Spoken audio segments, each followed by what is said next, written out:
This sitting is resumed. Honourable Member for Christchurch South. Thank you, Mr. Speaker. Politics is a unique experience. It is courageous and it is cowardly. It is fortuitous and it is predictable. It is joyful and it is tragic. It is exciting and it is dull. It is triumph and it is failure. It is peaceful and it is turbulent. It is confident and it is terrifying. It is lonely and then you die. A prime minister is dead. And, Your Honor, the poem that I choose in tribute to our deceased prime minister is chosen not to reflect indifference to his death, but I choose it with reassurance that virtue must live on. And I quote Martin Carter, the famous Guyanese poet, "Death must not find us thinking that we die. Too soon, our banner draped for you. I would prefer the banner in the wind, not bound so tightly in a scarlet fold. Not sodden with your people's tears, but flashing on the pole we bear aloft, down and beyond this dark lane of rags." Owen Arthur was born around World War II, and to be more accurate, he was born after World War II, that is to say, in the aftermath of World War II. He was born within that generation that found life while that World War was being waged, and in its immediate aftermath, I'd say around towards 1950 and the early 1950s. And I identify that as a particular generation of Barbadians, and I will say why later. But while Europe was concerned with rebuilding after that war, the overwhelming majority of Barbadians continued to wage a war against persistent and pervasive poverty that afflicted this country. And if poverty was to be alleviated in this country, the governments of the day needed to find social justice. And I identify that period of the birth of men like Owen Arthur, and men and women who were born around Owen Arthur's time. I identify that period as the dawn of social justice that has created the modern democracy that is Barbados. It is said that men and women are often shaped by the circumstances of their birth. And it is said that men and women are often shaped by their life's experience. For the duration of my address to you, sir, I will locate Owen Arthur within that generation and to suggest to you that he is a central portion within that generation of outstanding Barbadians born around that period of time, born at the dawn of social justice. And I am going to identify 3 markers of social justice within that period. It must now be considered the greatest of ironies that the parents of this boy who would become prime minister, that on the date of his birth, his parents probably did not have the right to vote. What an irony. Except that 2 years into his life, in the second year of his life, in 1951, for the first time, all of the adult Barbadians enjoyed the right to vote. 1951. That is the first marker within the dawn of social justice. And remember, Your Honor, this is the dawn of Owen Arthur's life. So I'm going to juxtapose his experience with the experience of his country. And I say his country because he became Prime Minister of this country. And we will reflect on the quality of Prime Minister that he became. The second marker within that dawn of social justice was the passage by the Parliament of the day of the Trade Union Act of 1940. You know, sir, that the common law had considered trade unions to be illegal combinations. They were not legal. And therefore, men and women combined at the workplace in solidarity, except that that solidarity was condemned by the law. And therefore, it was quite a revolutionary step when in 1940 the Parliament passed the Trade Union Act. But the historians of the Barbados Workers' Union remind us that it was not until 1945 that the union began to take shape as a social and political force. And all this is occurring within an era of Owen Arthur's birth. And I've said to you before, Your Honor, that what a man becomes takes shape within the circumstances of his birth, within the circumstances of his early experience. And so, where there's political freedom, which involves the right to vote universally, and where there's industrial freedom, the right to associate as workers, that must be accompanied by a sense of self-confidence, sense of self-worth. And that brings me to the third marker within that dawn of social justice in Barbados. In 1950, a group of young West Indians, for the first time, were beating the English cricket team in England. And that was significant. It was culturally significant, but it spoke to a sense of self-worth and self-confidence. Because cricket and sport often is an occasion to establish superiority, but that West Indian team was concerned not to establish superiority, but to establish West Indian equality. And that victory was significant. And at the epicenter of that team were three outstanding Barbadians, that triumvirate of Barbadians known as the 3Ws, and I will come to them shortly. And so, those were the circumstances of the birth of Owen Arthur. I listened very carefully to the eulogists. I think it was on August the 14th at the funeral. And he reminded his congregation, he reminded his national audience and international audience that Owen Arthur was born in Beng Hill. He said that. And no words were wasted. He must have said that for a reason. Beng Hill in St. Peter. And that assertion brings me to the biblical dialogue between Nathaniel and Philip. When Nathaniel asked his brother, "Can anything good come out of Nazareth?" And I love the response of Philip. 3 simple words: come and see. And I say to you, Mr. Speaker, that for the last half century, public service in this country has been carried and populated by the men and women of Owen Arthur's generation. Come and see the nurses and teachers. Come and see the police officers and priests.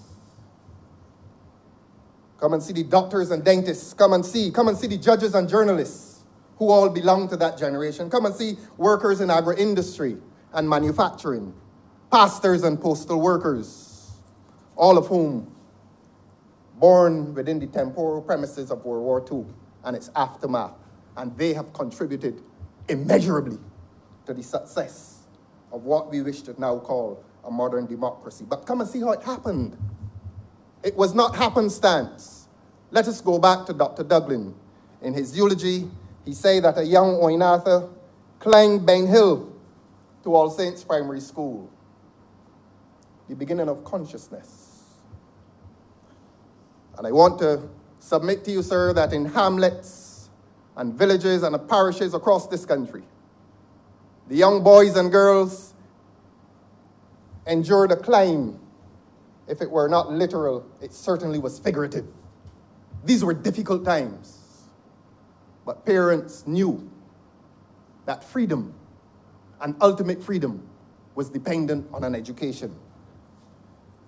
And here's Dr. Dublin telling us that not only did young Owen climb the hill to school, but he carried the equipment of values.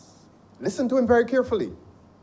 And he said that his parents reinforced the values of honesty, hard work, service to others above self, and that it was all to be measured by standards of excellence.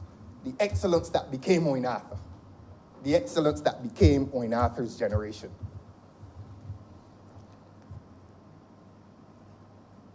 And those were his early days at All Saints Primary. Dawn is a period of the day when the sunlight is gentle and there is light. But dawn is also a time when there is little warmth. Except that dawn is often a promise of what the day can become. Will it be stormy or will it be bright? And the day becomes bright at 9 o'clock. 9 o'clock on mornings.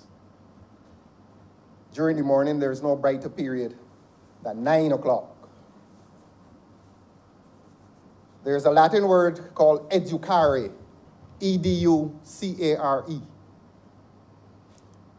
It means to bring forth or to bring up. It derives itself from another Latin word, ducere, D-U-C-E-R-E. And that speaks to a social enterprise in leadership. And when those two words join and become one, educare translates into the English word education. And in 1961, when government determined that all boys and girls in this country should have an education by right and not by privilege, that was a pivotal moment in the life of this country. That was a revolutionary moment in the life of this country. And we had political freedom, as I said, with the universal adult suffrage. And we enjoyed industrial freedom with the legitimization of trade unions.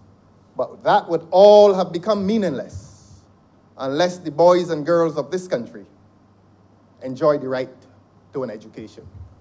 And I say that 1961 was the revolutionary moment that gave completion to the social transformation that accompanied the life of Oinatha and accompanied the life of Oinatha's generation. And here's this boy traveling uphill towards All Saints Primary School and graduating to Coleridge Parry and transferring to Harrison College and ultimately matriculating into the University of the West Indies at Cave Hill campus, and thereafter finding himself enjoying further study, higher study, at the Mona campus of the University of the West Indies to pursue his beloved economics. I spoke to you of 9 o'clock. And I am capturing the life and Oinatha's political life within a day. And dawn was significant. And 9 o'clock was significant. But then comes midday. And midday carries with it not only the brightest of light, but it carries with it heat. And I'm encapsulating Arthur's life, Owen Arthur's life, in a single day. Permit me to say that at midday, having completed his studies from primary to university, he meets the two titans of political power in Barbados. The then Prime Minister, Tom Adams, and his Deputy Prime Minister,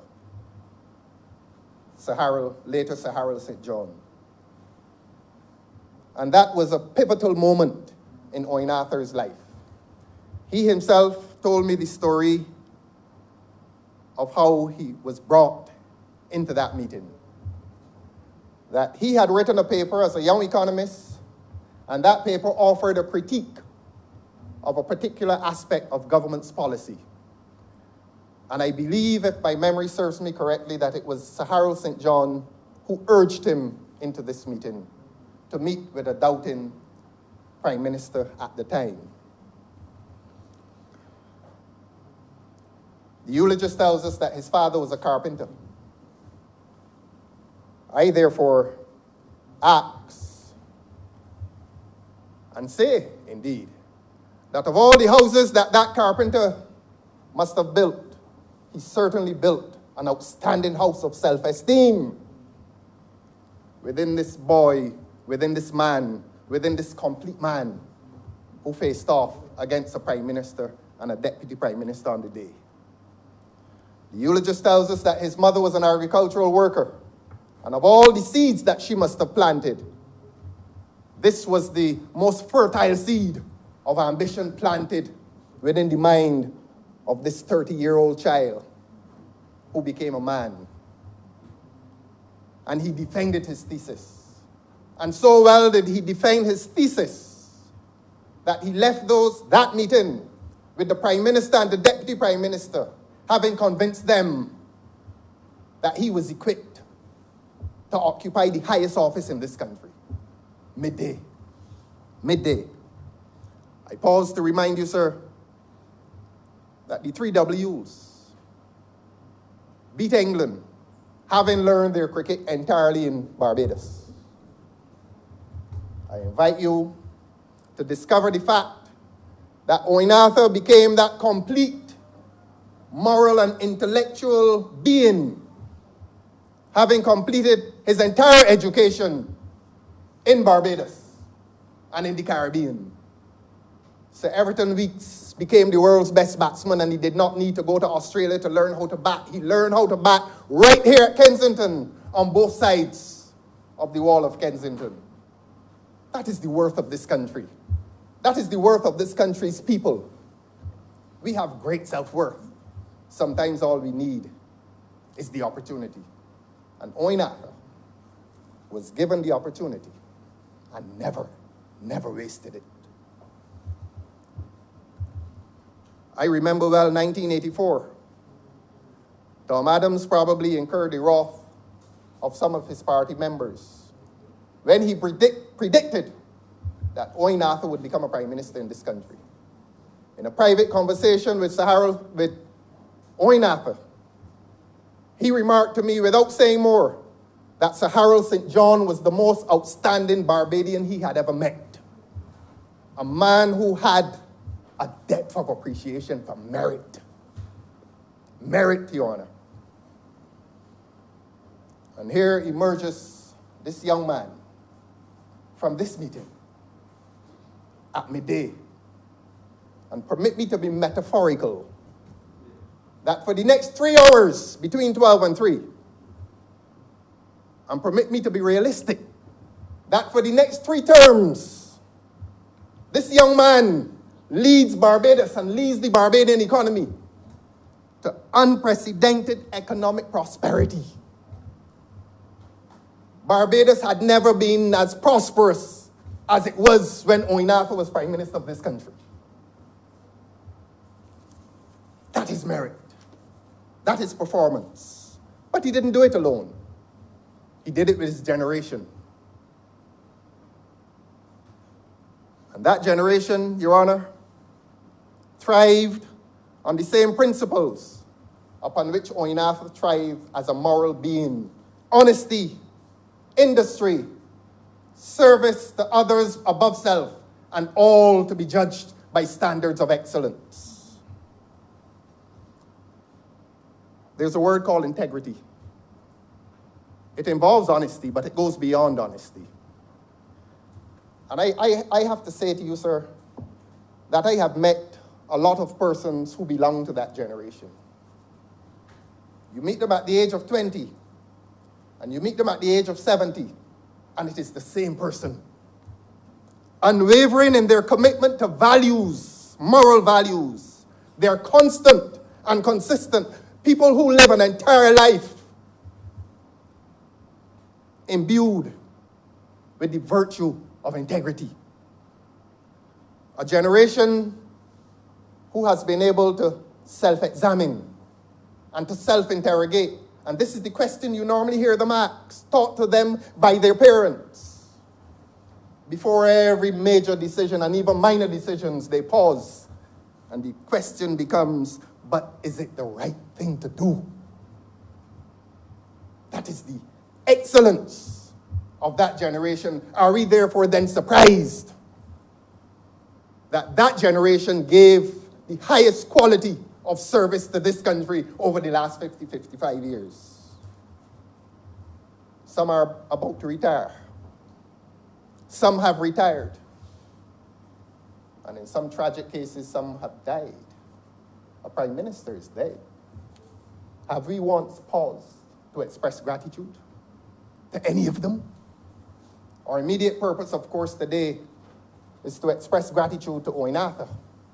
But I want to extend that to his generation, a generation of excellence.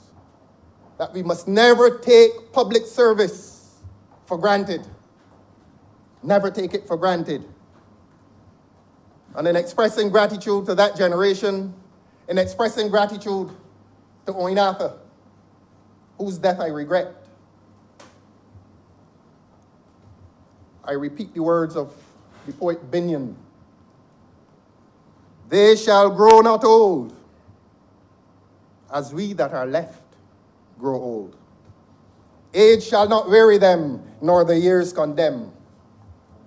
At the going down of the sun, and in the morning, we shall remember them. We shall remember them. Those retired, those died, and those otherwise forgotten. Let us remember them and let us express gratitude. It was only after Owen Arthur's death that I saw the video of his last speech in Parliament. And it was an amazing speech, short, but quite an amazing speech. And that speech was amazing because it contained his prescription for the conduct of this Parliament. And with an amazing prescience, he said that this period in Barbados' history would be the most difficult period over which any Parliament would have supervision. And he wrote his prescription, and he left his legacy for this Parliament. He left his legacy by which this Parliament must conduct itself. And it wasn't contained in any lofty micro or macroeconomic theories.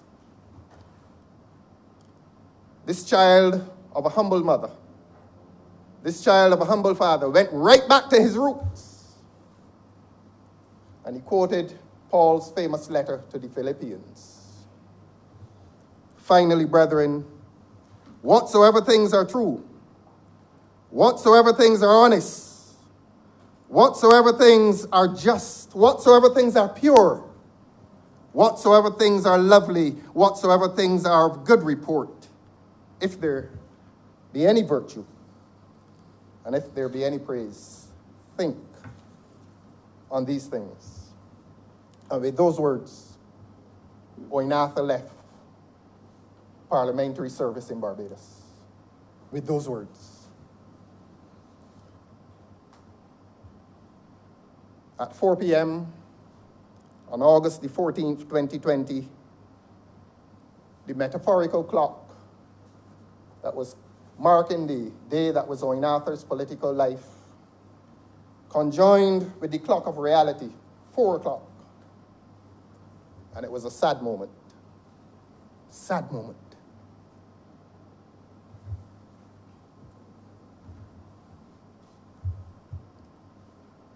When all of us stood in that church and saw a casket bearing the remains of a man who had given service to this country. And I thought not only of him, but I thought of his generation that has retired without gratitude. I thought of his generation that may yet die without expressions of gratitude. And the casket bore those mortal remains out of that parish church.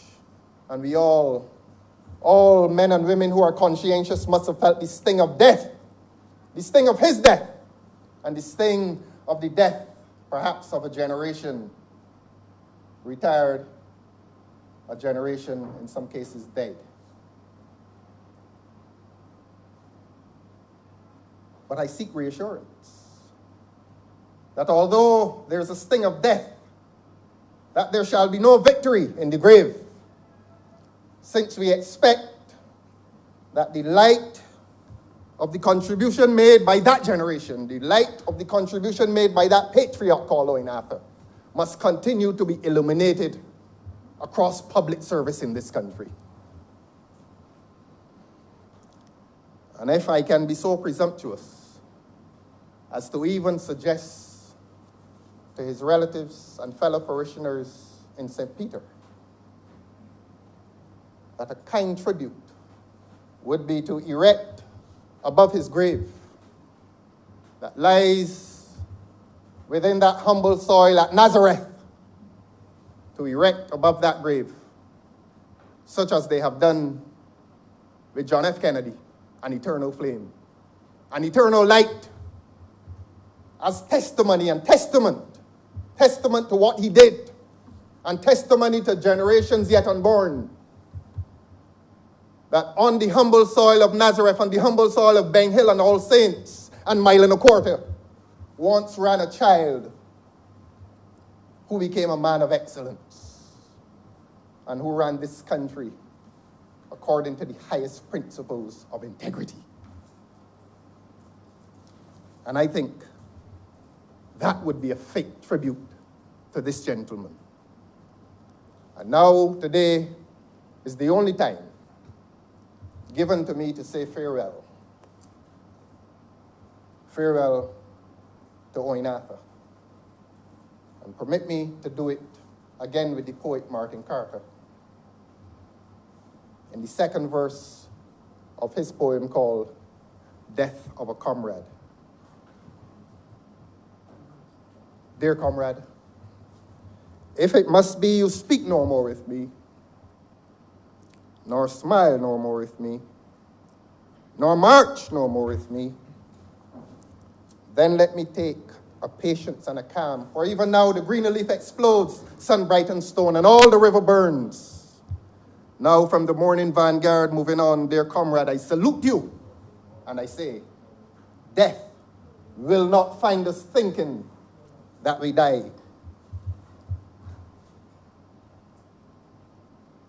I am so pleased to be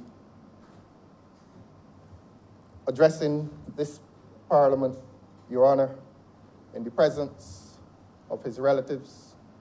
That is for me the most important portion of what I do here today. And I condole with Mrs. Julia Arthur. I condole with Sabrina and Leah, his daughters. I condole with Isabella. I condole with his sister Valme and his brother Richard. I extend those sincere condolences to the extended family and to his excellent generation, well represented in the persons of Dr. Elliot Dublin, wherever you are this afternoon, sir, and Mr. Hainsley Ben, wherever you are today, sir. Excellent men, excellent members of that extended family, and excellent representatives of that generation who built this country over the last 50 years. I condole with all of you, and ask simply, may Owen Seymour Arthur's spirit journey with God. I'm obliged to you, sir. Honourable Member for St. Michael East. Thank you, Mr. Speaker. The brother that spoke before me, parliamentary representative of Christchurch South, the last time I interact with former Prime Minister, the late Owen Arthur, was in your presence.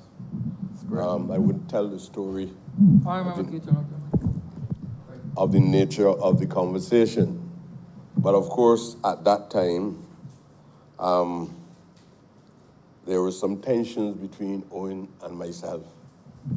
And I said on more than one occasion to my colleagues, I wanted to have the privilege to say, I am sorry. But these are the vicissitudes of life, especially in politics itself. There are times, and I think that I have also had the experience during my days in cabinet prior to 2008, where for the first time in my life, I felt as though I was a victim of power. In Owen Arthur turning to his right at the time in the cabinet and saying to you, Pressy, I will fire you, in those strong terms. and as George said earlier, I tremble because for the first time I was coming face to face with a man with so much power vested in him at a specific time. And he went on to say, if I was Prime Minister when Don Blackman was doing the things that he did, he said, I would have fired him too. I don't know what inspired the comments. And at the time, I was a little jittery at the way in which he responded, but the reality is that here I was, a man who used to be working for $350 a week, and I knew about buying a Suzuki van and selling potatoes and yams, holding the degree in Barbados. I could not get a job, and a Prime Minister was now taking away a ministerial salary from me, but he still dropped me back to MP. So I still felt that I was relatively well off, and I gave him the story. I said, well, Prime Minister, the prerogative is yours to make that decision. I'm hoping that that model, as much as I love him, I'm hoping that model did not influence more recent events that occurred in my political experiences. Anyhow, let me say this to you, sir. The absence of Owen Arthur constitutes a major political void in contemporary history of Barbados. The things that he stood for were special guidelines that he bequeathed to all of us. And the mantra in which he constantly expressed, to me, underpins the kind of person that he was.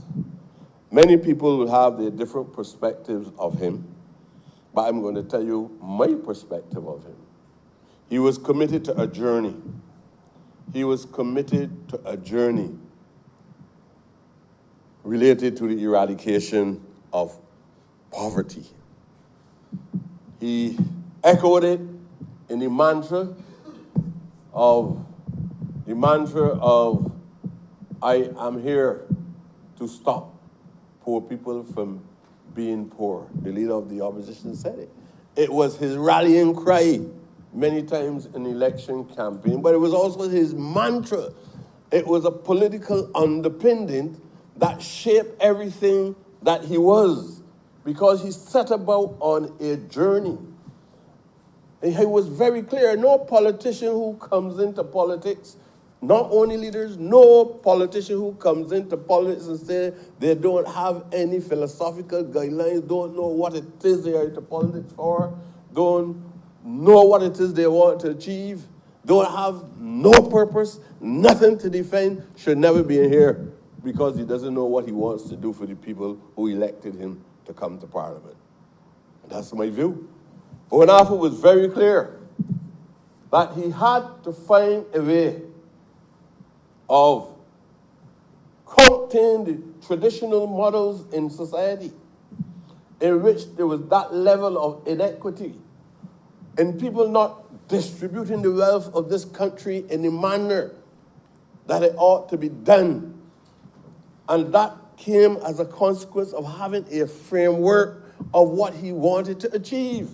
And that is why Honourable, very early in his political career, said, look, these outdated traditional institutions which we have had in the form of the National Housing Corporation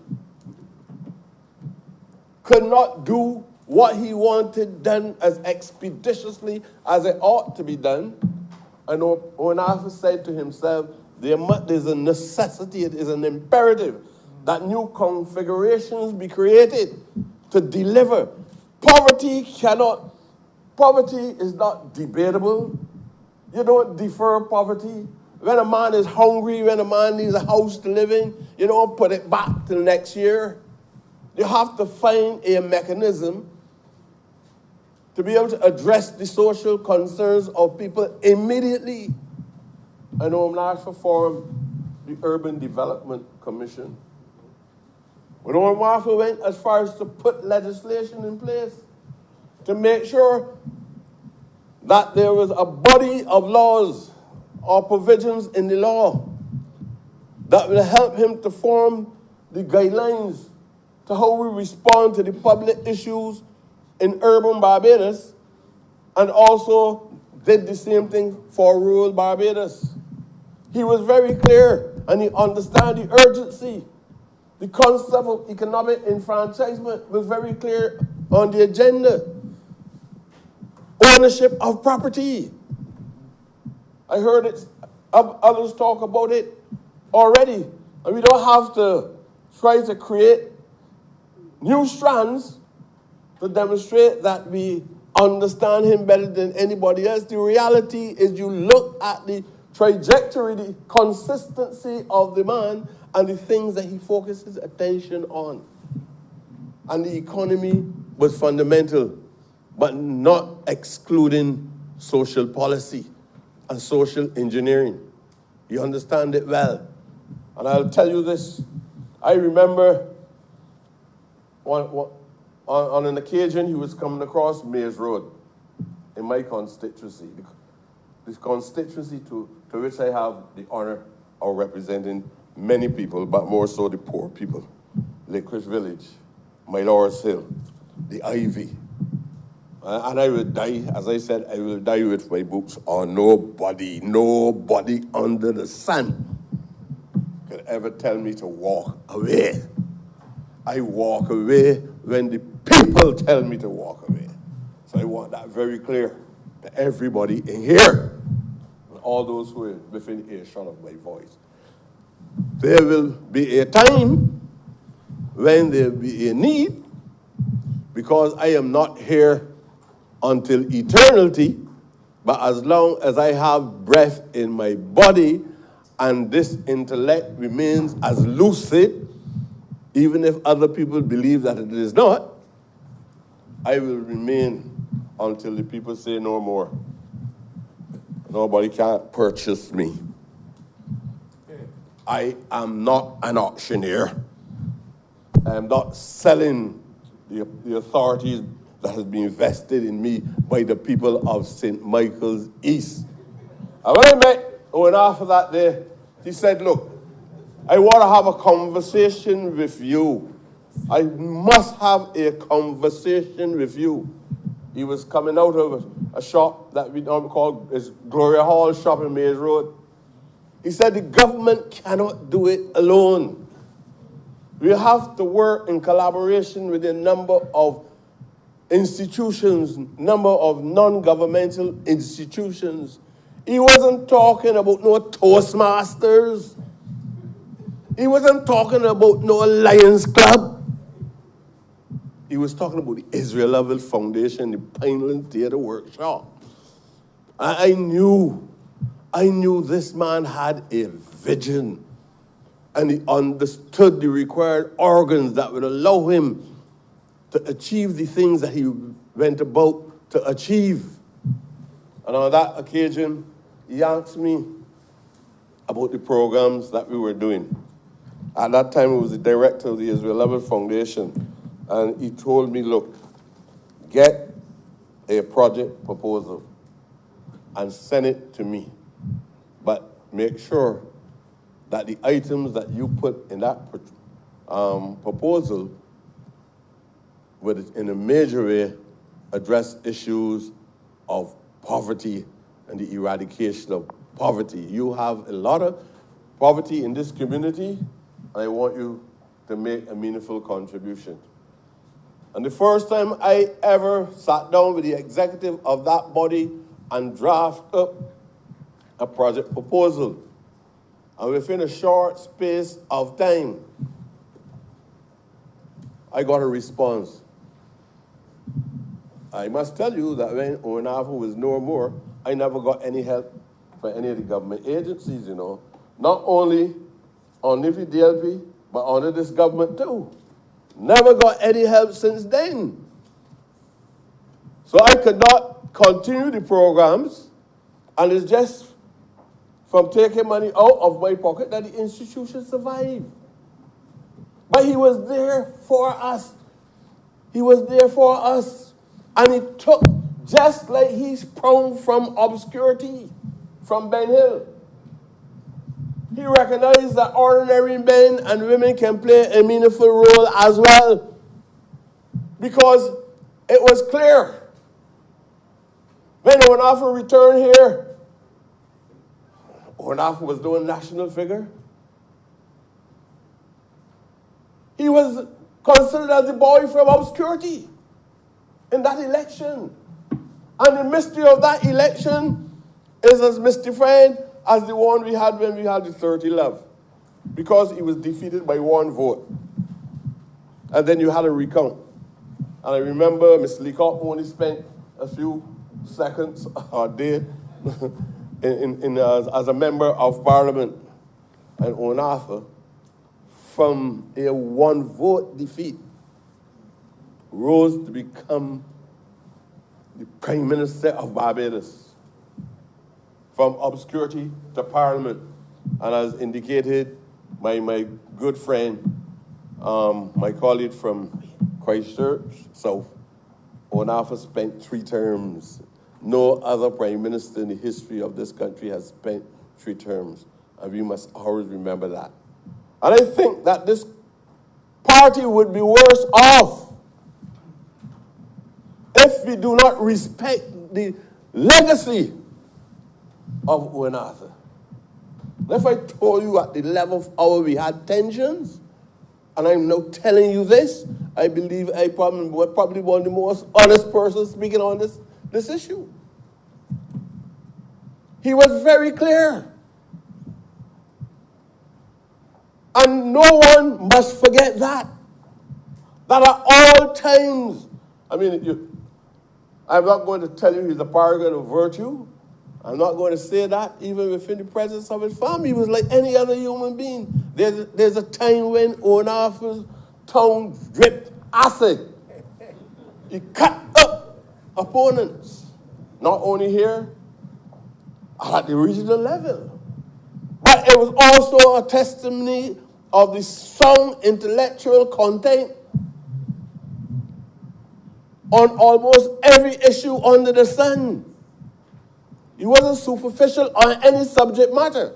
What have you talked about? You heard people here saying Onafa spoke almost like a scribe in relation to philosophical concepts. I gave Onafa over 20 books on philosophy. And I got from the BBC. And he read them all. He invited me He invited me to his house and took me in the basement. And he said to me, anytime you need to read anything, come here and read it. That is the kind of man that he was. He tried to help even when he felt that he had people who did not qualify to reach up to what is required in modern times. He was prepared to build the individual, especially if you came from grassroots origins. And a commitment to the defense of this sovereignty is mirrored in the manner in which he handled U.S. imperialism. When they want to come down here and ignore the laws of Barbados. Owen Arthur held meetings. And I remember, Sonny Michel, the Prime Minister went here and indicated that he wished he had the courage of Owen Arthur to stand up to the American presidency in the shipwriters' agreement. And Owen Arthur said, not here. Barbados would not fall victim to the tenets of any agreement of that kind or any abuse of coming into territorial waters. 166 square mile country. You can't ignore that. So he always understood the autonomy which he had as a leader. And when anyone tried to undermine that, well, then you had to face the town. Fortunately, he didn't have an army. But you had to face his town. And he would say what he has to say. Not only that, it took lots of courage. Not only to speak at House University on the concept of reparation, but he went up. Many Caribbean leaders and even ordinary people in Barbados today doubt that there's any chance of any form of reparative justice. Some people don't even want me to speak on issues related to that crime called slavery and colonialism. People feel like you're a madman when people walking around here abusing all kinds of rights in Barbados, and every time you talk about it, people find ways of putting additional pressure on institutions and causing people to be victims. Owen Arthur stood up. And Owen Arthur established the Pan-Africanist Commission. And there were people in government and ministers then who never wanted to identify with the Pan-Africanist Commission. They didn't want it to end up in the Prime Minister's office because they could not get the Ministry of Foreign Affairs to accept it as an organ of the state. And Owen Arthur pulled it in his ministry. I wish it had achieved more than it did. But it was a new formation, not known to the Caribbean, not known to the entire world. They had no precedent to follow. So the persons who went there had to find ways of doing things without offending the traditional areas where people want to preserve their own ministries and their own little territories and departments and so on. They had to find traditional ways. How can I communicate with countries across the world if I have a commission that is out here, not under foreign affairs? How can you get it done? And the commission put important matters on the agenda. And those things that we put on the agenda then are some of the most important planks in the development of the region that is on the agenda now. Because very few people even understand what reparation is. Owen Arthur had the foresight. And then Owen Arthur went up to Hull's University, the University of William Wilberforce, the same university that Dr. Hilary Beckles went to, and took the argument there. This man is a colossal. There's no Lilliputian in politics.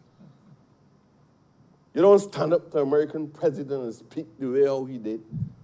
You don't come up with these policies and don't expect a reaction. And Barbados continue to develop. When he said to us, I will restore that 8% cut. Do you remember that, sir? He said, I will restore the 8% cut. And immediately after victory, he set about to make sure that the public service of Barbados got the restoration of that cut. In my view, that the court ruled on a specific case, but this is a layman pronouncing on a major breach of the Constitution and the statutory provisions of Barbados. This is the layman's view. That nobody should have lost that case in the court at that specific time. I ain't got to support everything that the judiciary say. I will never be one of those people. Because if I want to do that,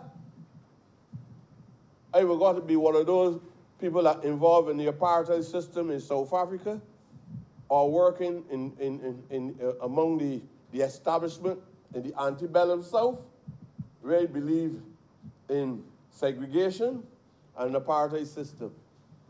So everything that I hear about the law, I don't fall victim to it and believe that the law is right. I deal with something a little higher than the law, I call justice. And when office on more than one occasion stood up in the manner that he ought to have stood up for the people of Barbados. Sir,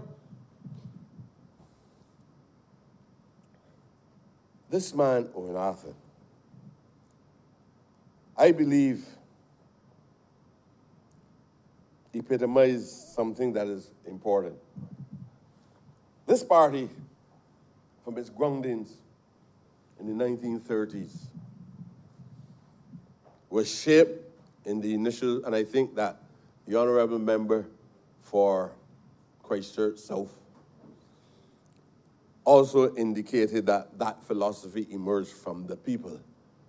It emerged from the people. This is no elitist handout.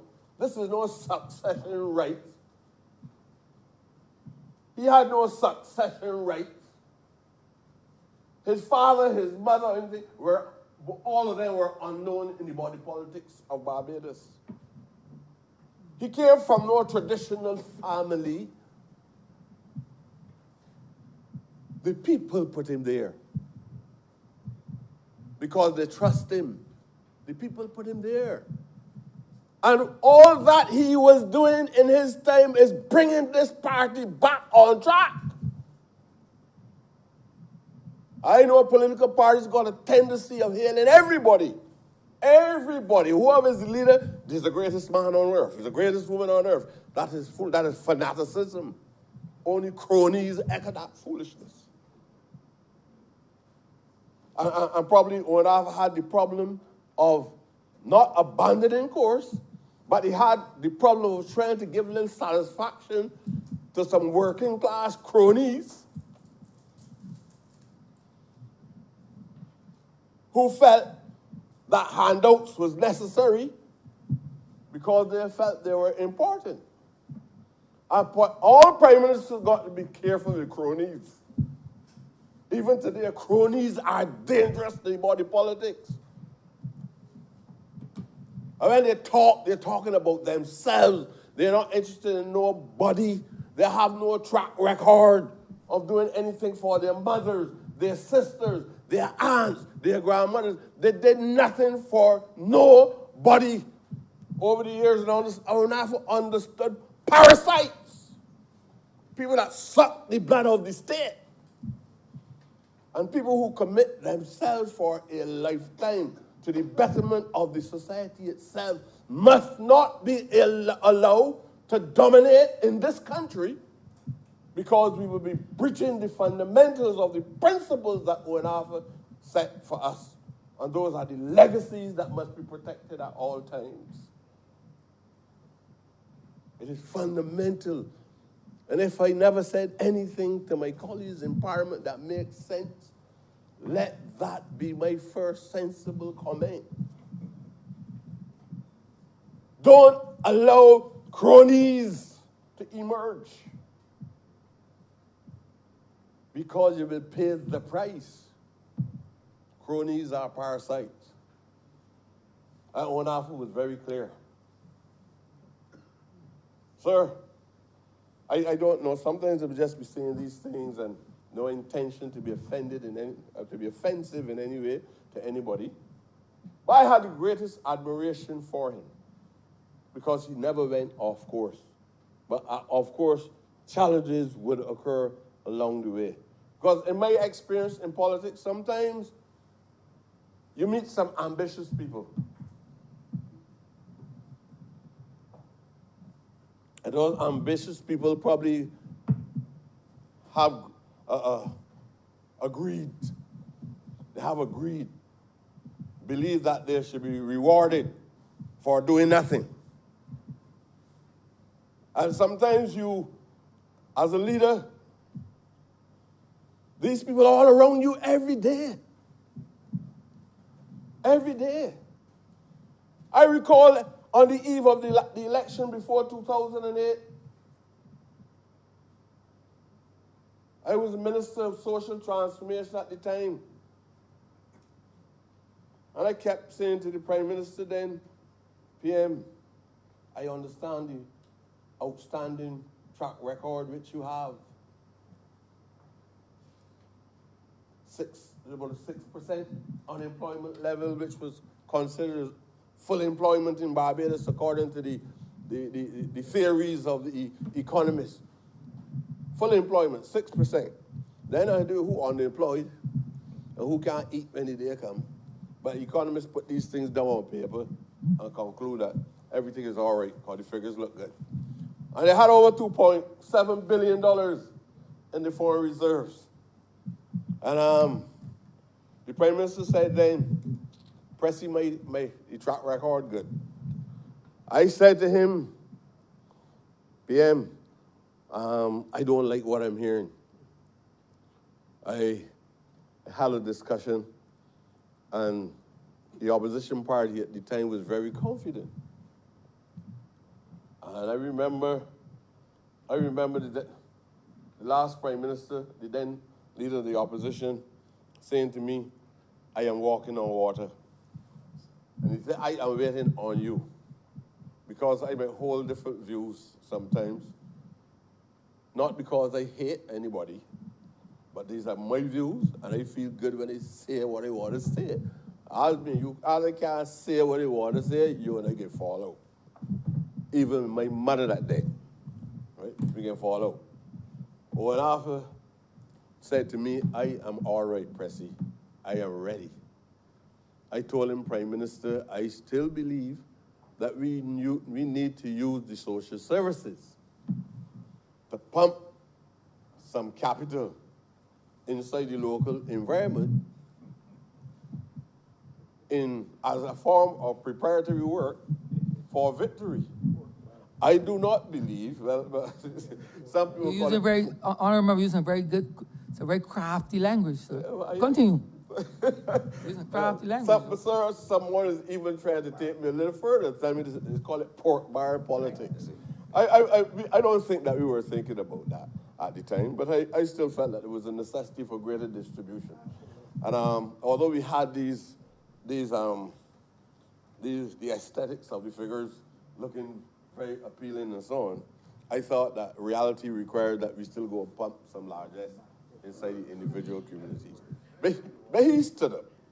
He stood up on what he called a principle, that I had done enough. I have done enough. And if I can't win on this, right, well, that is it. But he was very confident. And at that time, my view is that he was beginning to disconnect from the reality of how poor people respond in crisis. Nobody don't want to hear no economist telling them what no gross domestic product and per capita income when a man broke. Right? When so many people are broke, so many people are unemployed. And we must never reach that level to talk about $2.7 billion in reserves and full of glee. When there's so many poor people, whenever you turn a corner, you see poor people laying outside of the street. No housing, no food, can't feed the children. Young men on the street doing anything when they want money. And you could got 20 police officers here.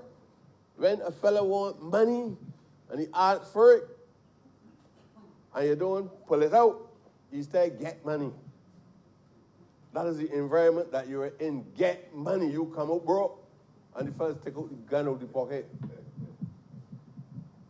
Honourable,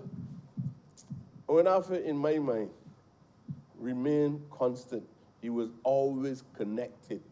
He was always connected. But as I said, sometimes you take advice from other people who visit Bridgetown once every 365 days. Never went through Nelson Street yet. Never buy lunch in Nelson Street yet. Don't know where Swan Street is, because it's shot at Cave Shepherd. They know all the clubs. Well, not even clubs, because they don't call them so. These people enjoy the yacht club, you know. And these people enjoy, what is that club there, Bay Street name? These are the places that these people go and want to make you believe that the master blessed them with a special talent. And that they must rule things and dictate and boss around people as they like. Treat people as they like. You know when these people like to capture the people from the African continent, you know these people getting the trinkets? People getting the trinkets because people believe that you're so cheap that it can do anything that they want to do to you. And then tokenism, and you're recaptured. Honourable understood that. I don't have to tell you all the conversations of its kind. If you, sir, one of these days I will speak more openly on his philosophy that I believe, because if I say everything that I have heard him saying and things that he told me, I am not saying this because he's not here. I knew that he understood it. And he kept saying to me over and over, I have reconnected this political party to the grassroots of Barbados. That is what I'm talking about. I have reconnected, and I'm watching it carefully. I am watching to see if the grassroots remain connected or if the grassroots will be disconnected. So I will know if we're on track or not. I will know if you're on track or not. Because he said, remain connected to the grassroots. Don't mind what you hear. There were many who never wanted me to be here. And he was not lying, because I remember hearing the echoes of people talking about how puffy his eyes were.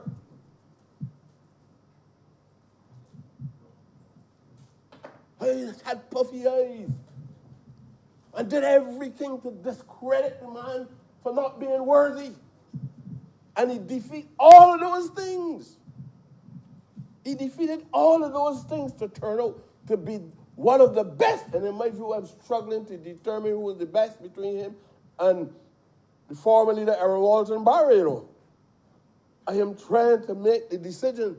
There are two distinguished prime ministers in Barbados. Two late prime ministers. Honourable has to be either the best or Aaron Walton Barry. Who don't like that, I'm sorry for you. Because they've transformed. They transformed. They're not cash boys. None of them work at the cost of Fogarty running coins. These are decision makers. People who made decisions to change life.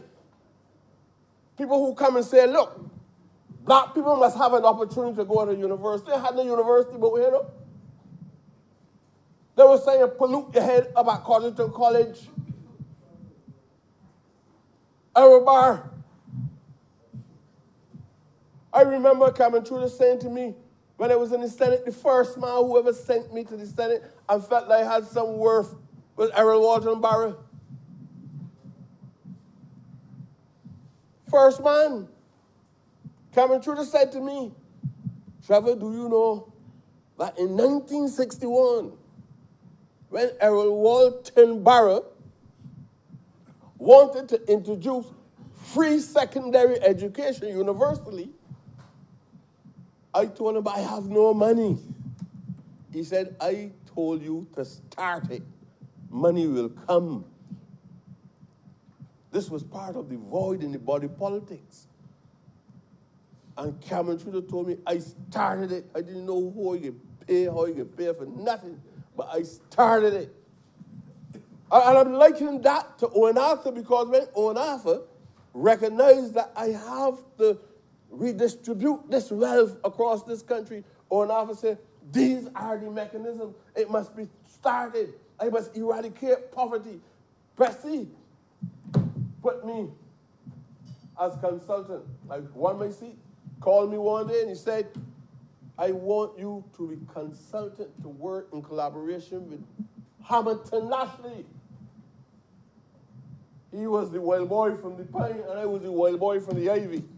But they saw virtues in the two of us and they asked us to work together. Myself and Hammy started off on the back of trucks. We had the vehicles and we get on the back of pickups that drove through various districts across Barbados. I remember telling people if we could move this house today and replace it by tonight, you will get one. And they worked magic. And so did he. But he got tarnished in this country because of an ackee tree. Because people took the ackee tree and made a mountain of it, and the same man could not even pay his bills, so he was not achieving anything by working in that manner with anybody. He was very genuine about what he was doing. And I see people take him and jettison him out of the body politics. I don't be surprised at anything that happened to me.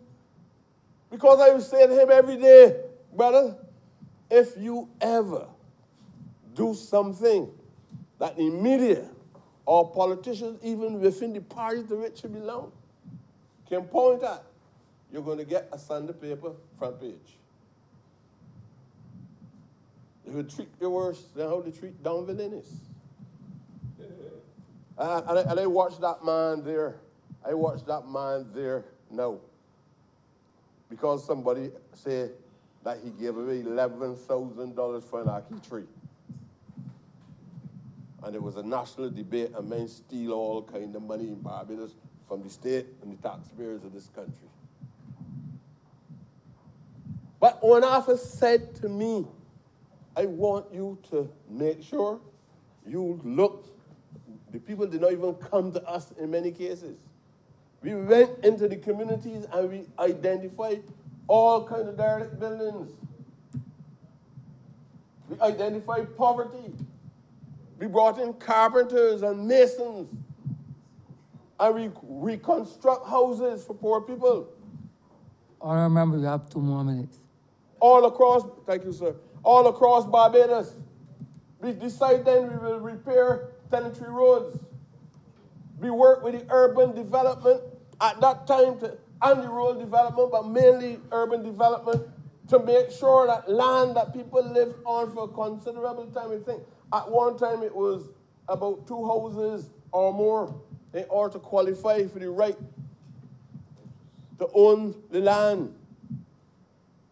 And then the opposition at the time argued strong that we were depriving even landlords who had family living overseas.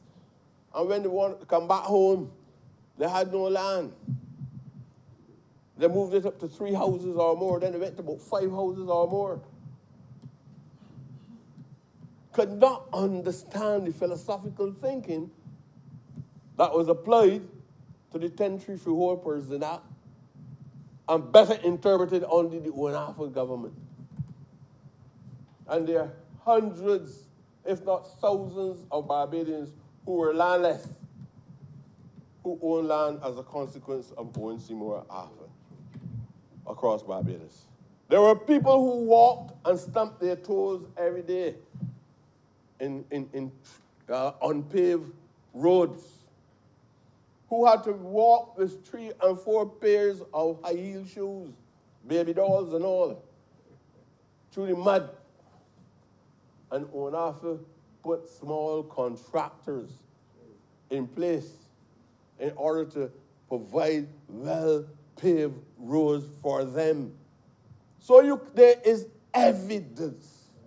There is evidence, empirical, strongly supported by any scientific data, that what Owen Arthur said is what Owen Arthur did.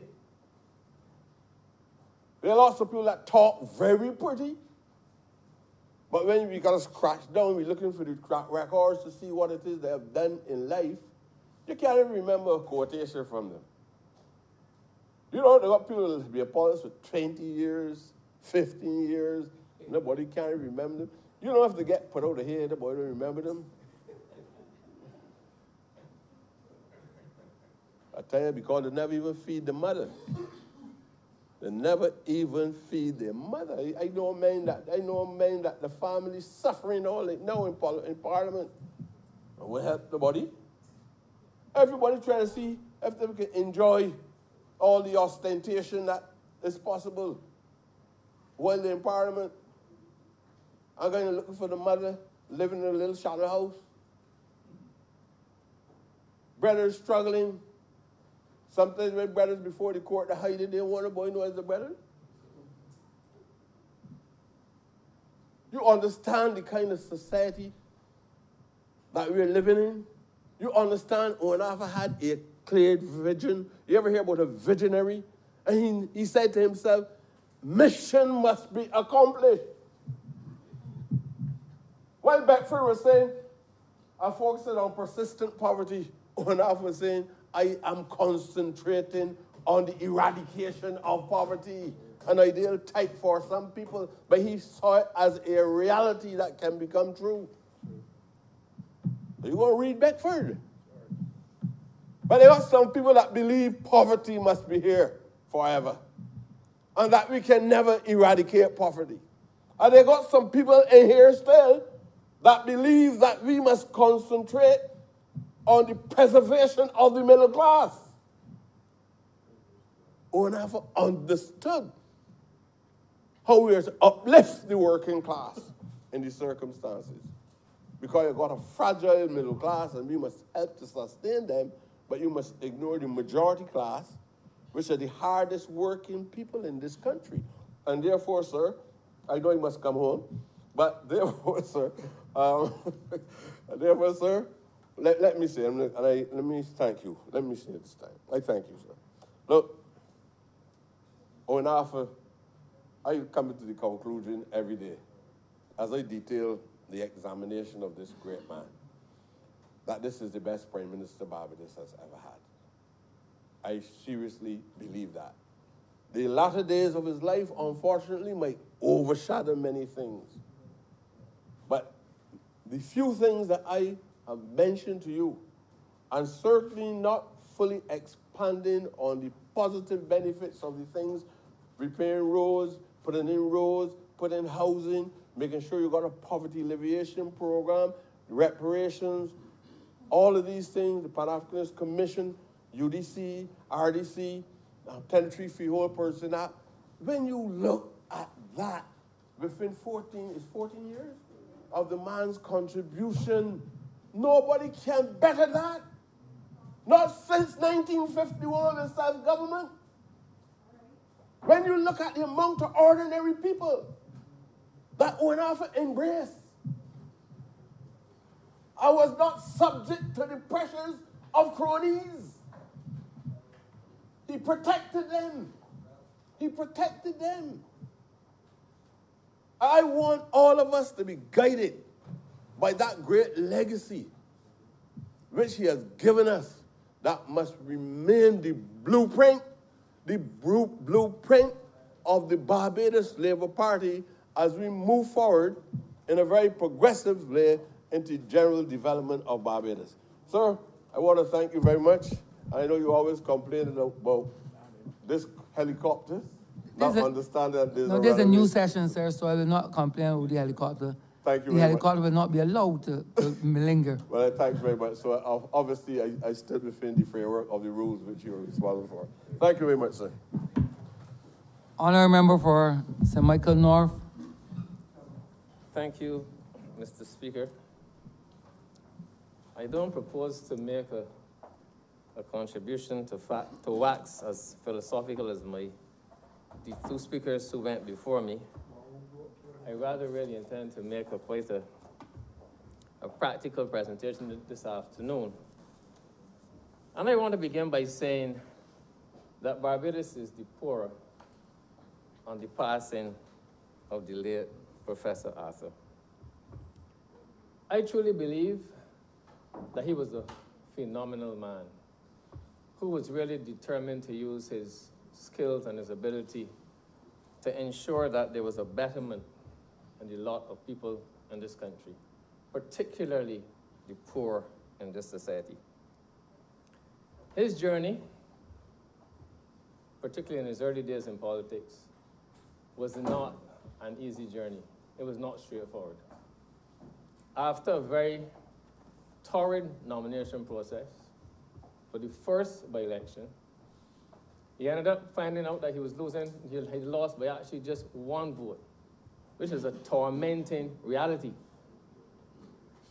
Having lost by one vote, he then had to go through a court case and then another by-election before he made it finally into this hallowed chamber. Really only because of the determination of himself and that of then Prime Minister Tom Adams. Then after winning his seat in 1984, he went on to find that the government, he won a seat as a government MP. The government lost the next election, and he became not only an opposition member, but an opposition member of only three MPs that became known as the three blind mice, who had to go in Parliament every single week and face a torrid government bench, set of government benches every single week. He had to do that, Mr. Speaker, and that could not have been easy. But while people may see that as a negative, I really feel that that is where Oinatu really honed his political skills. Having as one of three people every week to formulate arguments, shadowing endless numbers of government ministries, that is where Oinatu honed his political skills. And as fate would have it, he then went on to become the leader of the Barbados Labour Party. And within a few years of becoming leader of the Barbados Labour Party, he then actually became the Prime Minister of Barbados, Mr. Speaker. A very, very admirable feat after a very, very shaky start. And it's clear, Mr. Speaker, that Mr. Arthur's ascension, Owen Arthur's ascension to the position of Prime Minister brought many benefits, obviously firstly to St. Peter, of course to the Barbados Labour Party, and also to the country of Barbados. He was a visionary Prime Minister, Mr. Speaker, and he was loved by the masses of this country. And I make that point very, very strongly, because after Sir Grantley Adams, we know of the fantastic contribution of Tom Adams, the transformative policies he put in place for this country. We know of the work of Bernard St. John, who was actually my mentor and idol in politics. I consider him actually to be the most intelligent leader that Barbados may ever have had. But it was Oinatu who was most loved by the masses of this country since Sir Grantley Adams in the Barbados Labour Party. And one thing that he did, the Barbados Labour Party always had the image of the party of the business class, even the party of the white elite, if we are to be honest. Owen Arthur shook that image, that so-called stain, off of the Barbados Labour Party and gave it the image of being a party of the masses and for ordinary Barbadians.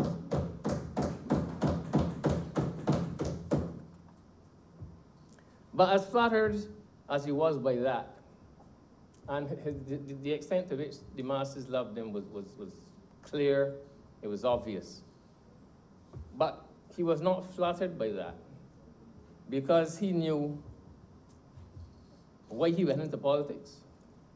And he was determined that even that flattery was not going to take him off of the path upon which he had embarked when he decided to start his political journey.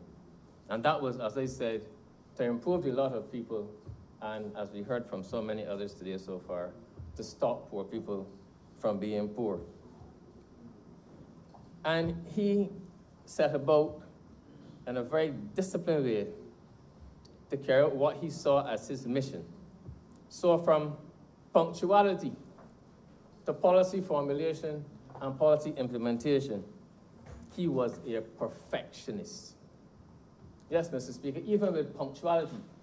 And I have seen him already rip some people to shreds for turning up to meetings just 15 or 20 minutes late, or even less time than that. Even people who were actually volunteering, not even government members of parliament or anything, people who were just volunteering to assist. He was so disciplined, and he was the political equivalent to Michael Jackson in music. He was a perfectionist. No imperfection at all was tolerated by him. And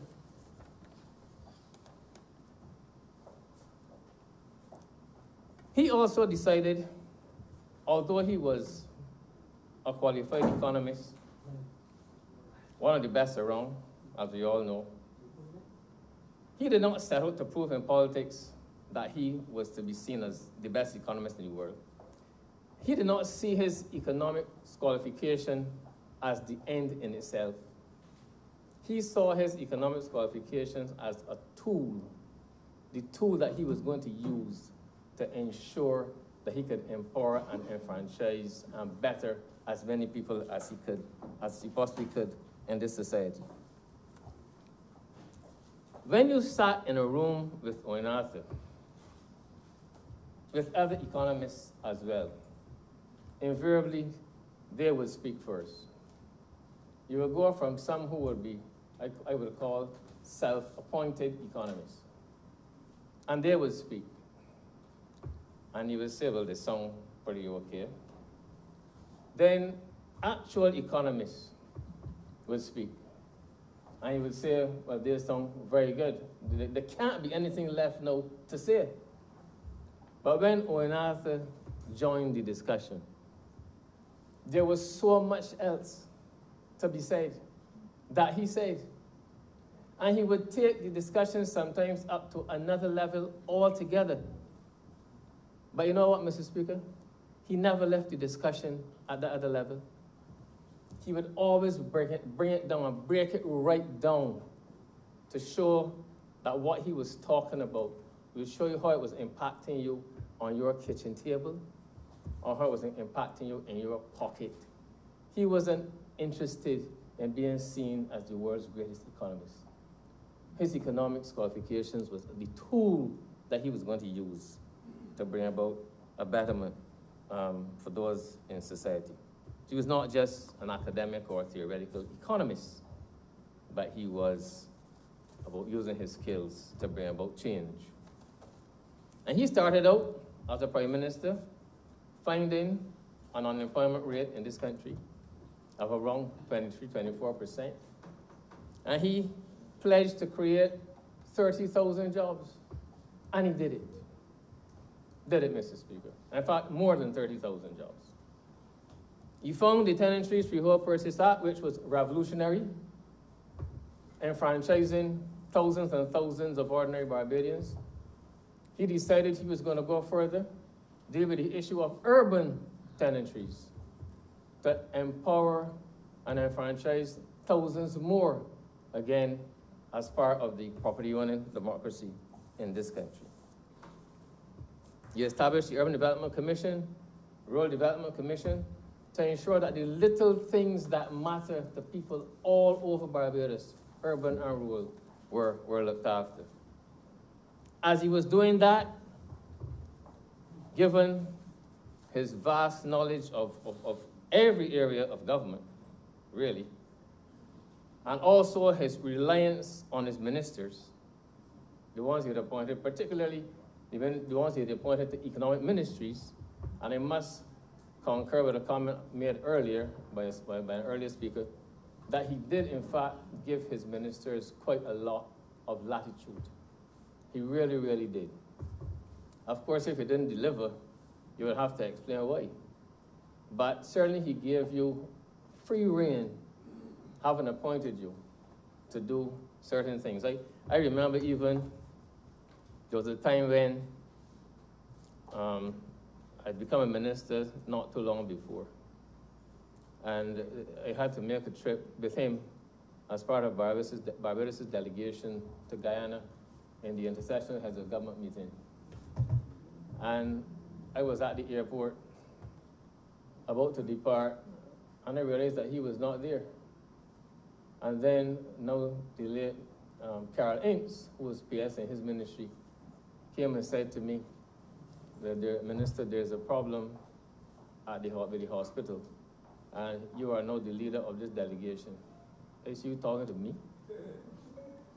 Intersectional heads, prime ministers, and I am now being told, as we are at the airport waiting to depart, that I am not the leader of the delegation because the prime minister has to stand, but he will come, but I will have to hold on until he gets there.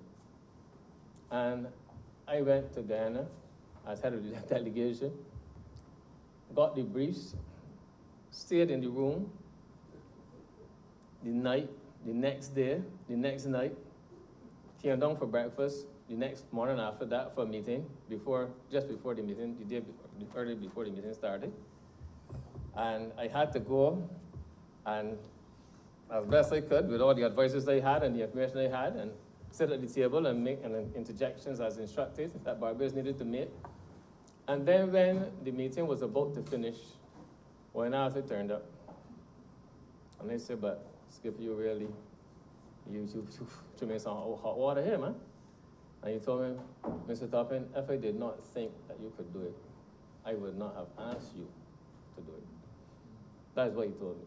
And I never forgot those words. So he had some confidence in me, eventually, but I'll get to that a bit later in my presentation. But as he was dealing with those things, practical economist, being the practical economist, he used his vast knowledge of all areas of the economy to bring about overall economic benefit for Barbados. So you saw record foreign reserves, and there's a place for that. People can't poo-poo these sort of things because, as was said earlier, there's no love without money. So there were record foreign reserves, record employment, record tourism arrivals. Manufacturing was booming, and that's just a small number of the things that I would list on that. In the midst of all that, to deal with the national consciousness, you heard he appointed the Pan-African Commission and established the national heroes there. So he was a comprehensive politician and a comprehensive prime minister, dealing with all of the possible angles. And I will repeat that Barbados today is the poorer on the passing of the late Owen Arthur. It would, Mr. Speaker, be remiss of me if I did not speak about our relationship and what he did for me in politics. It would be remiss of me. I started my involvement in politics in 1987. I won my seat in 1994, but it took me 7 years to win the seat. I started in 1987, contested the 1991 election under Sir Henry Ford, no Sir Henry, and then the 94 election under Owen Arthur.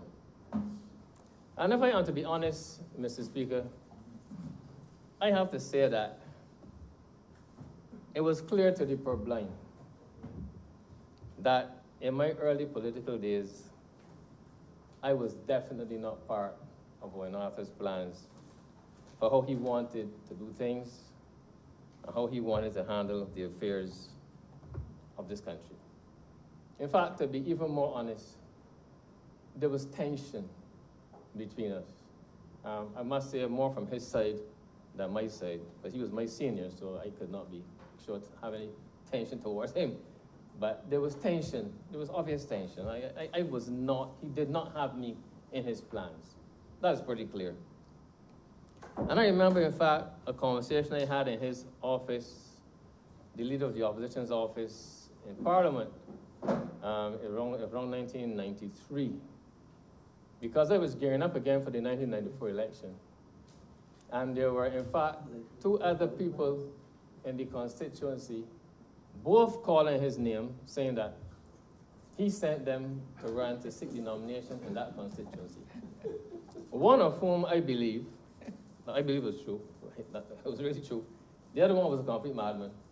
So I really didn't believe that one. But I remember trying to set up a meeting with Owen Arthur over and over and over. He set in times, I turning up, he wouldn't be there. And eventually one day, his secretary, Shirley King, I was working in Bernard St. John's office on Penfold Street, not far from Parliament. And I got this call. Shirley called me one day and said, Ronald, he here, no, come here, no, come here, he here. And I ran over from the office. I went over to the opposition office. And I was sitting there, and he was talking, and he didn't really take me on too much, to be honest. But I was determined that our eyes had made for, and I wasn't leaving till I got to speak to him. After about 35 minutes, I was sitting down there waiting. He told me, come, Mr. Topping. And I went to the office. And I told him I had come because I have an interest in running in next elections for Sir Michael North. And I plan to seek the nomination, but there were those people who ran around saying that you sent them. Tell me, so what? So I said, well, I just came to get your thoughts. He said, well, if you are so thin-skinned that you can't take on two people, then you shouldn't be in politics. So we started to rally each other for a while. And then after I got to a certain point, I decided, well, I got to show what I'm made of.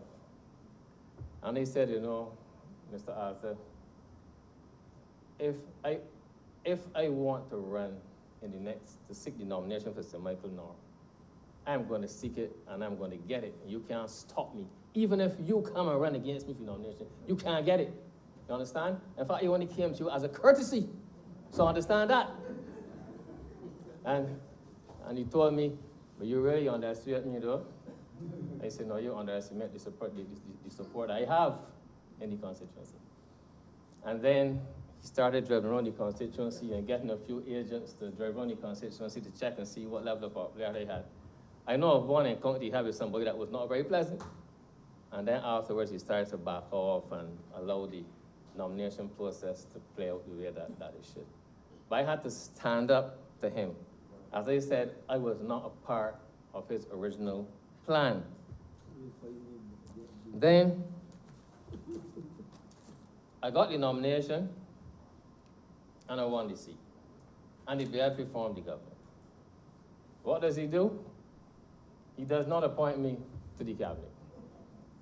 Although a number of other first-time winners, Liz Thompson, Mayor Motley, President Farley, who didn't even contest, he put all of them in the cabinet, excluded me. Told me, go and run the statutory board and get some practice. I get back to you. Okay?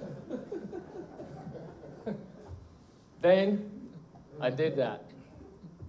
The following year, or shortly afterwards, Sir Richard Johnny Chattenham resigned from the cabinet.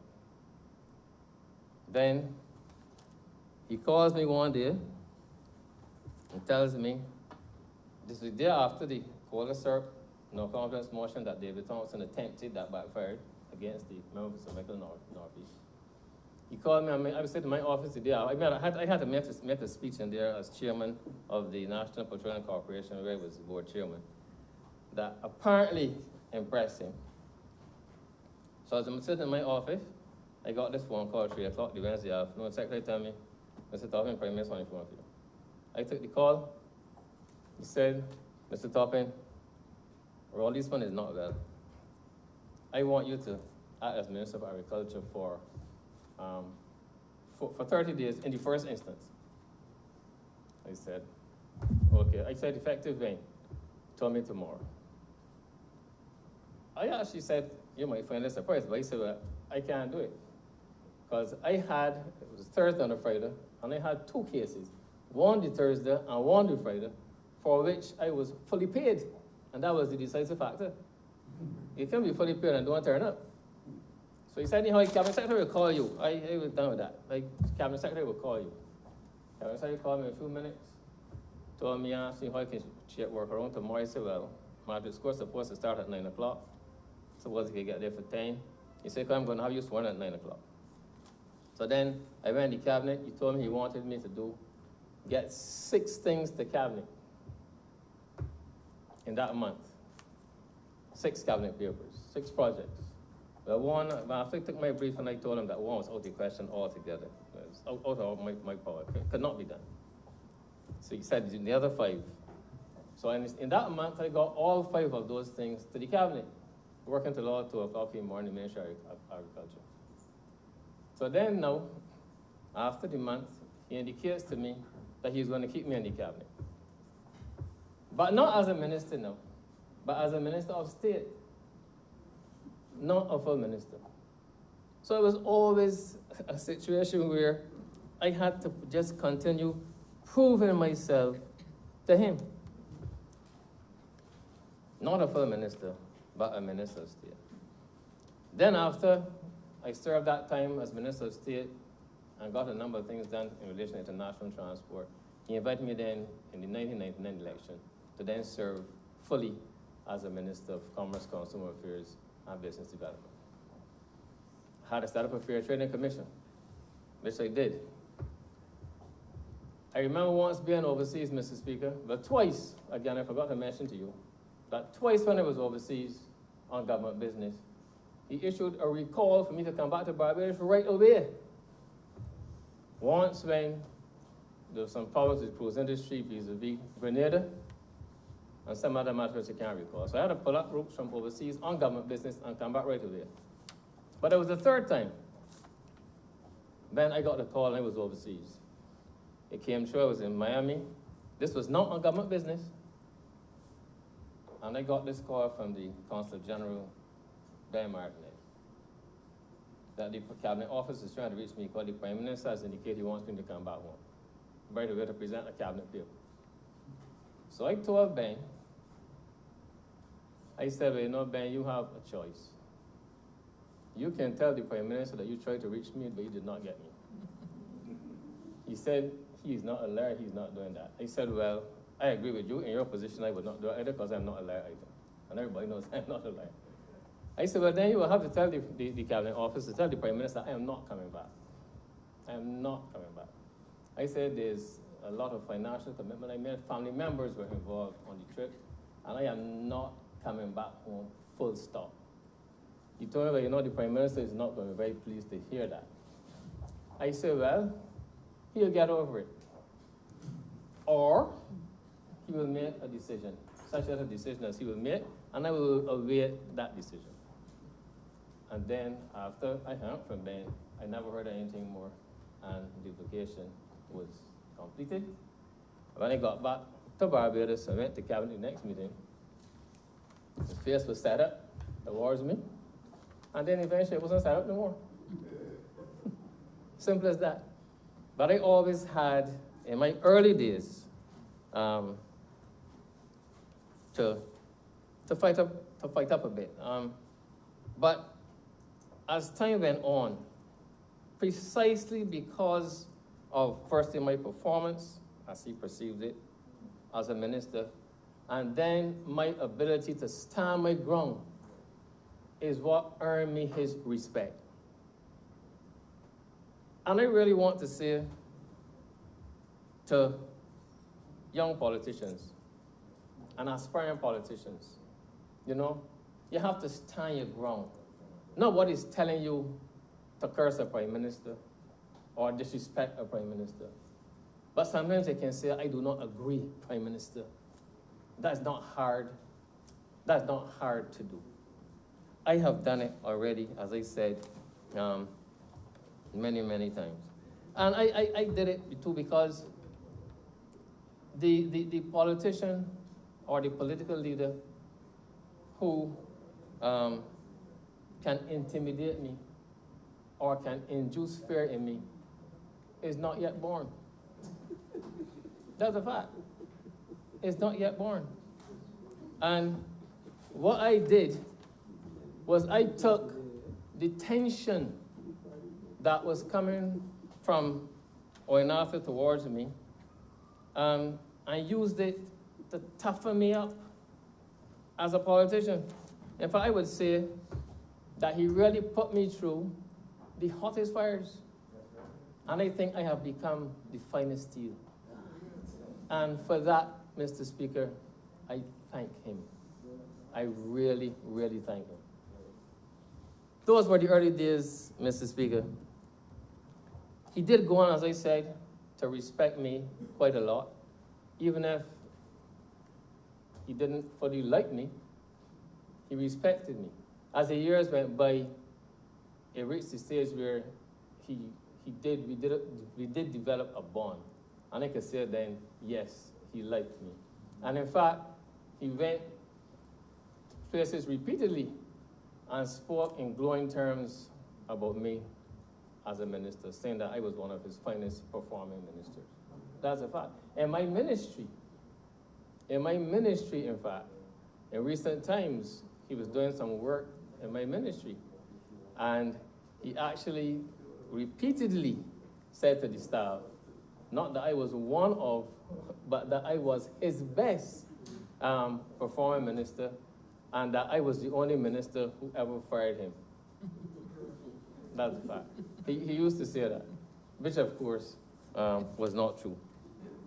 But in the last 10 to 12 years, we did become very, very close. I was able to call upon him for assistance with anything that I needed advice on, and he knew everything, to be honest with you. I even had a session with a group of others at his house one day when he referred us to some literature and some books, reports. His library was vast, and his knowledge was vast, and most importantly, he was always willing to share information. He saw no point in hoarding information. He was willing to share it with you so that, because when he shares it with you, it was not that he had lost the knowledge of it, but he had helped you to learn something or to know something that you had not known before. So, Mr. Speaker, as I near the end, because I don't think I'm anywhere near 30 minutes now, I want to say, though, that one thing that will stand out in my mind about Oinatha is that he really was the comeback kid. He really, really was the comeback kid. In the last decade or so, it's no secret that he made some statements. One member referred to his tongue on the acidity that it could sometimes effuse. And we all know there were times when he made some scathing remarks, some totally unprovoked and unnecessary.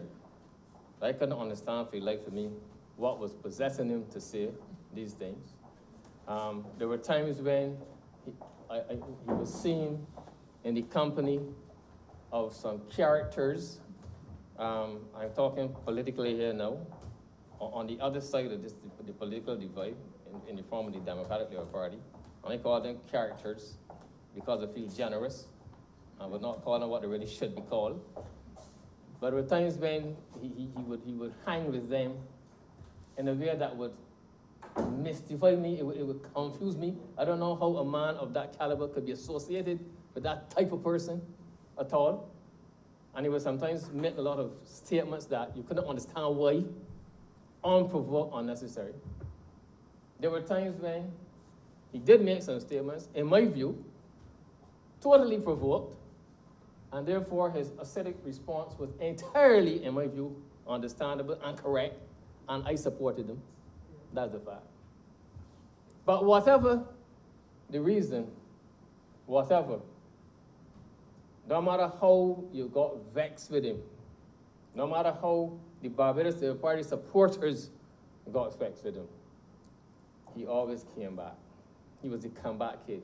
In a matter of weeks, if that long, everything he said was forgotten and he was embraced again. Embraced again.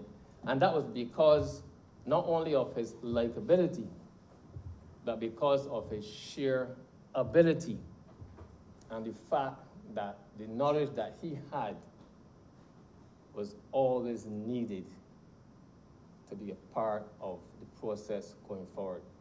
And even, and I was very pleased about this, even after the last election, even after the rancor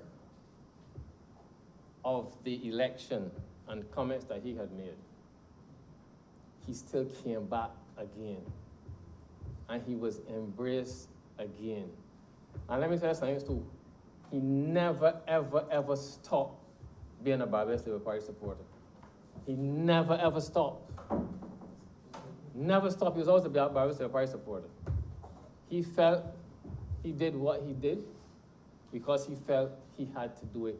That was his opinion. Agree or disagree? That was his opinion. He felt he had to do it. But at the heart of it all, he never ever stopped being a Barbados Labour Party supporter. And even in my ministry, when he was doing work, because the last thing he did was the preparation of a report in relation to the industrial transformation of Barbados. And he told me that whenever we got around to rolling out the policies, he wanted to be involved.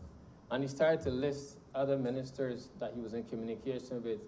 And when they said, but you're willing to take on, he mentioned to me ministers who had asked him to do certain things. And he said, but, so you can take on all of that? And his comment was, I can't say no to the Barbados Labour Party. I can't say no to the Barbados Labour Party. Because in his heart of hearts, he never ever stopped loving this Barbados Labour Party. And I am very pleased that we are able to stand here today. I'm sorry we are standing here today paying tribute to him as a deceased person. But I am glad that members in here, all who have spoken so far, and I sure hope that all who speak after me will recognize the tremendous contribution he made to this party. If we were to know, it's up to us. It really is now up to us. He has left us a fantastic legacy, a fantastic wicket to bat on. He managed to change the image that this party had through despite its performance, it had a certain image. He changed all of that. We owe him a debt of gratitude to continue the work that he did for the people of Barbados, particularly while being a member of this party. And I said, Mr. Speaker, his loss is a great loss to this country. And to his family, I wish to end now by expressing my deepest sympathy on behalf of myself, my family, and my political family in the constituency of St. Michael North. Thank you, Mr. Speaker. Honourable member for St. George North. Mr. Speaker, I rise to pay compliments and also respect to my friend, the late Owen Seymour Arthur. He was my friend, and I believe that he would say the same thing if he was alive today.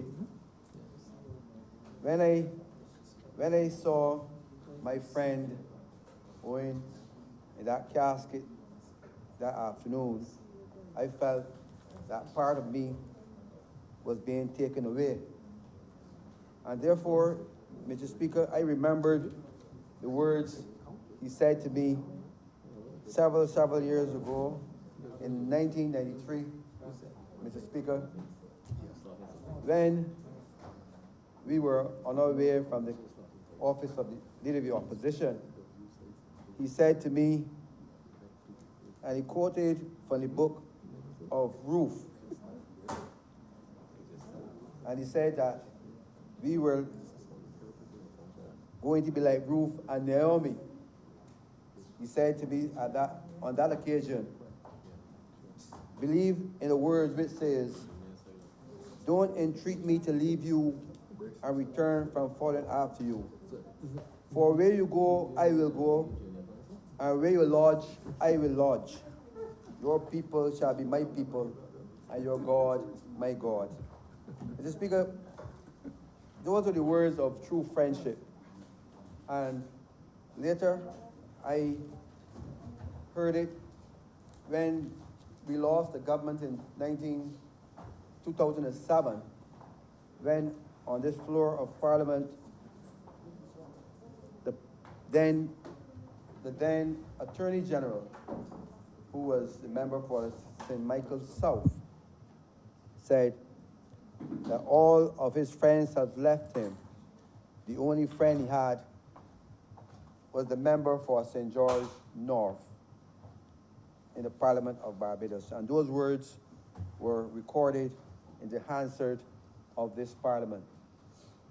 And that evening, there were some biting words when Fandel Stewart, who was the member for St. Michael's South, wind up that debate. But I want to thank also because, you know, I thought that when I looked at his face on the evening in that casket, I must tell you that I believe that the undertakers did a wonderful job. And I thought, too, that his family really stayed with him, and also that his family helped him very well through his illness. And I want to compliment his wife and family, wife Julie, Leah, Sabrina, his grandchildren, all his extended families. I thought that they really rallied behind a true patriot, a man who we paid glowing tribute to.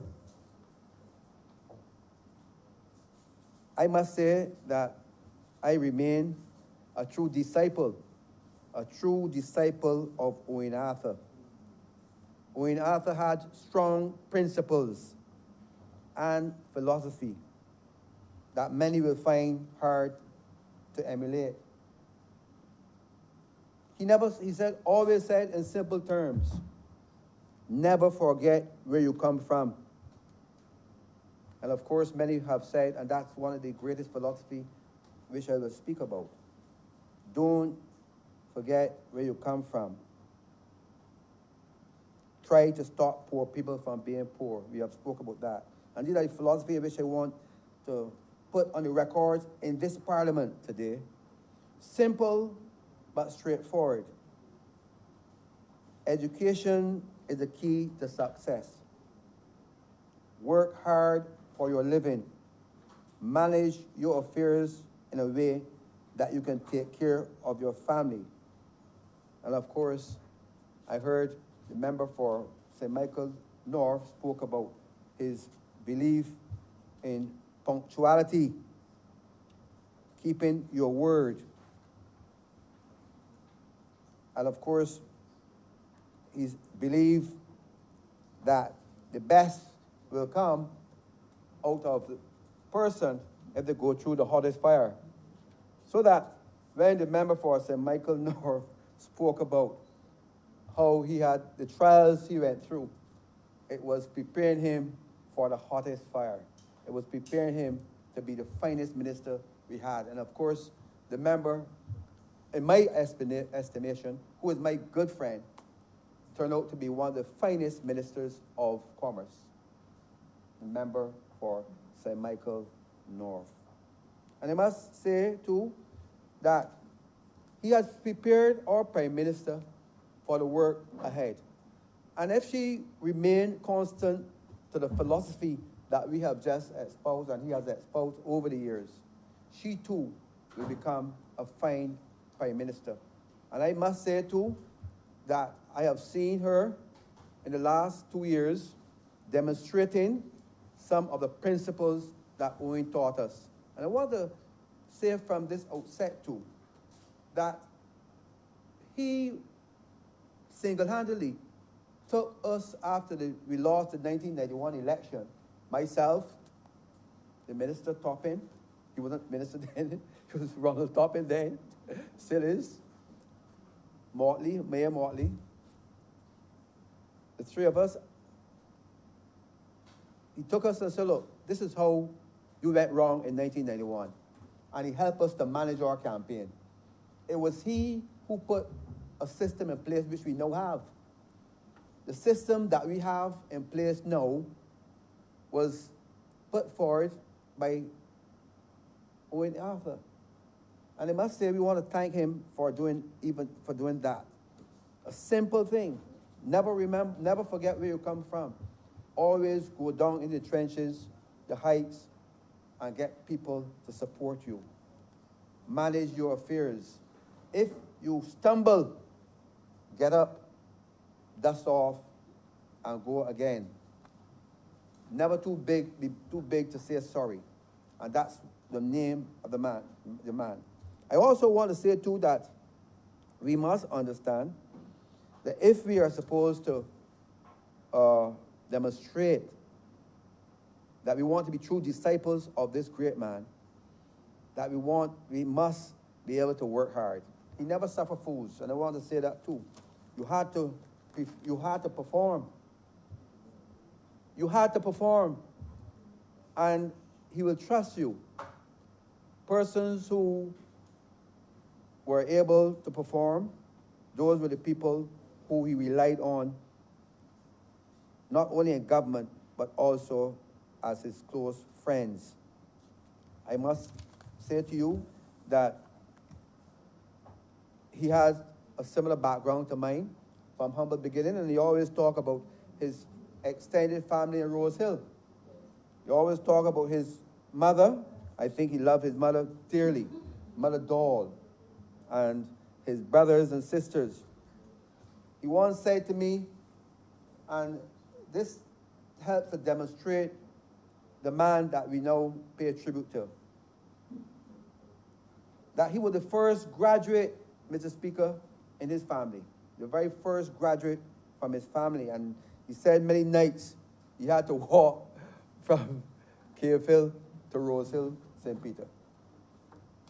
In order to get an education, despite he was bright, despite he was gifted, he was from a poor family, and he had to walk many nights. Do you know what it is to walk from Cave Hill, Mr. Speaker, to Rose Hill, St. Peter? That's a far distance. Dark. In those days, there was no light. But he had to walk that distance in order to get an education. And then when he went on to Mona, I was told, I wasn't at Mona at the time, I never went to Mona only to pass through. But I was told that he was called task because he helped to prepare many of the Barbadian students at Mona. He was not a selfish person, Mr. Speaker. He shared his knowledge. He shared his knowledge among the Barbadian students and those students who were at Mona College. And they never forgot. Because I recall my friend Cyril Walker and at the time, and then Cyril Clark, coming to me some years ago and saying to me, and that's why when he became the leader of the Barbers Labor Party in 1993, many persons gravitated to him and helped him to win, helped the Barbers Labor Party to win that election. Because of his nature, what he did to help persons at university level, help persons at the graduate level, undergraduate level, and the poor man. He never forgot that. And therefore, when Wayne said to us that he wanted a graduate in every household, he meant that. He meant every word. He wanted to stop poor people from being poor. And what did he do? What did he do by doing that? Through education, we saw the expansion of the University of the West Indies. And I recall when he became the Minister of Housing. In fact, I don't think I was the Minister of Housing then. I was the Parliamentary Secretary of the Ministry of Housing. He encouraged me to go to the university in those days with the professor. And the professor can recall these words, the professor there at the time, and Desmond Critchlow, and a guy called Andrew Lewis. I don't know if you recall these guys. One was the registrar, and the other one was under registrar, I think, something of that. But he was responsible for the expansion of university. All the hill, down the hill by Lazaretto, all that land, he said, we are going to give the university free of cost. And I support the Prime Minister in the call for renaming something of that university under him. Right? Because it was his idea to improve education in every way. And that's why the Prime Minister today could talk about edutech. He supported edutech. He saw that education was not rooted in at that time in present day chalk and talk. He saw that the days for teachers standing in front of class was numbered. Therefore, the edutech program was introduced by him.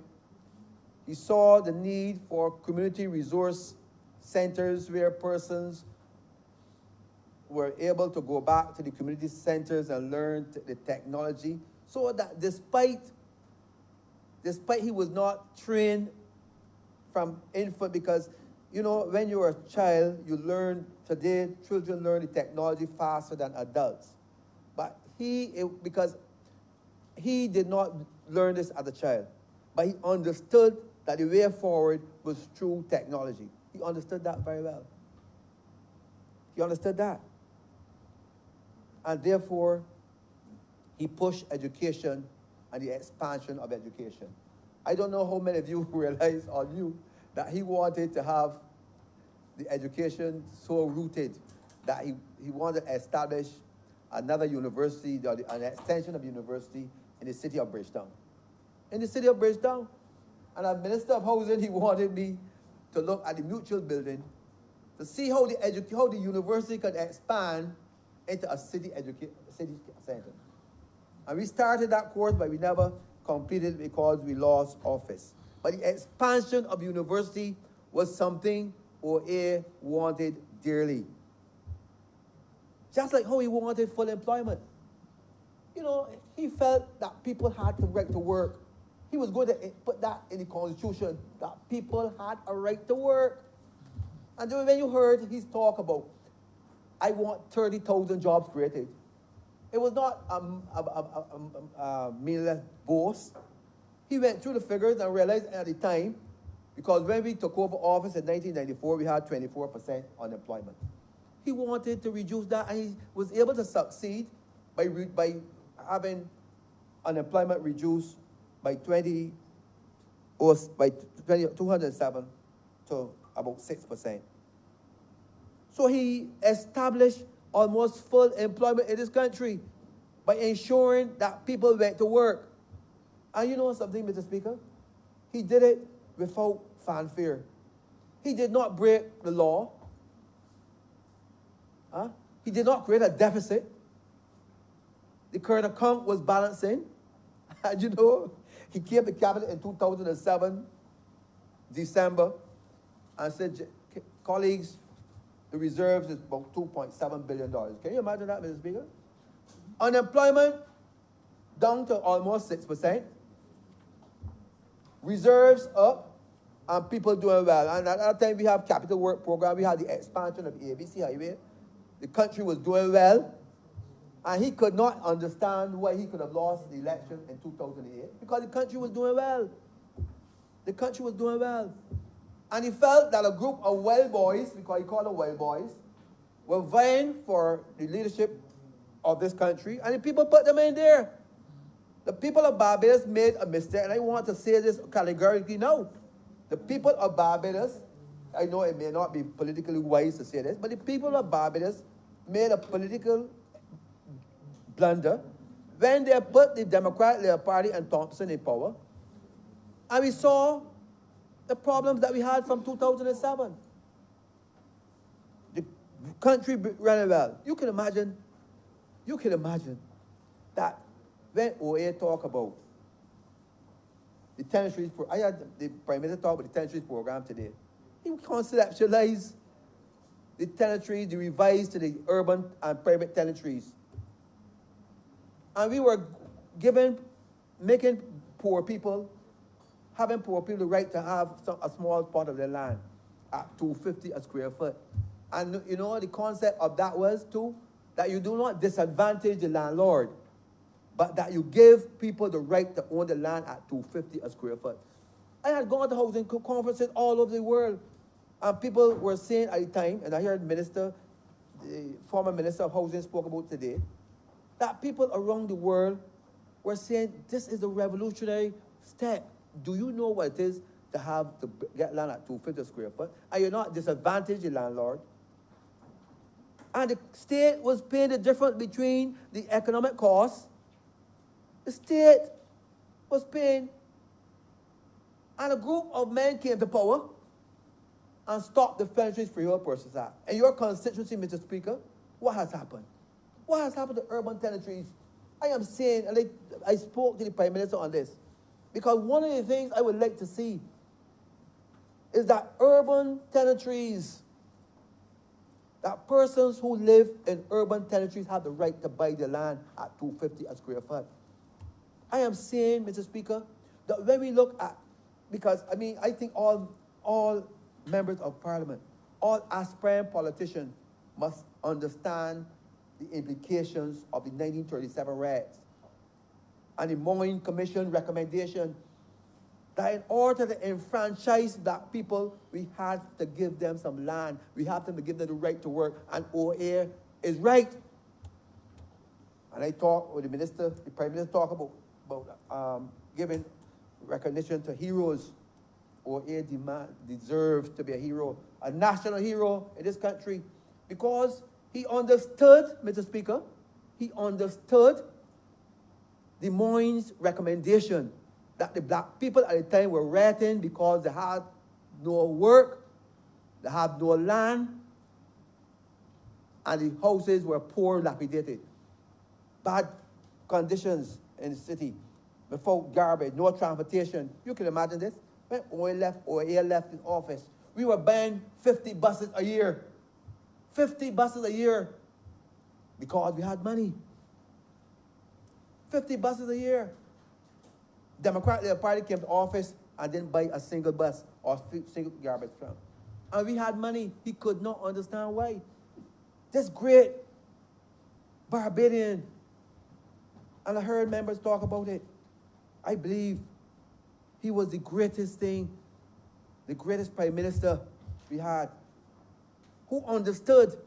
He was not from any class. He was from the underprivileged. But he rose and he understood what it was to improve the lot of the people. He understood that.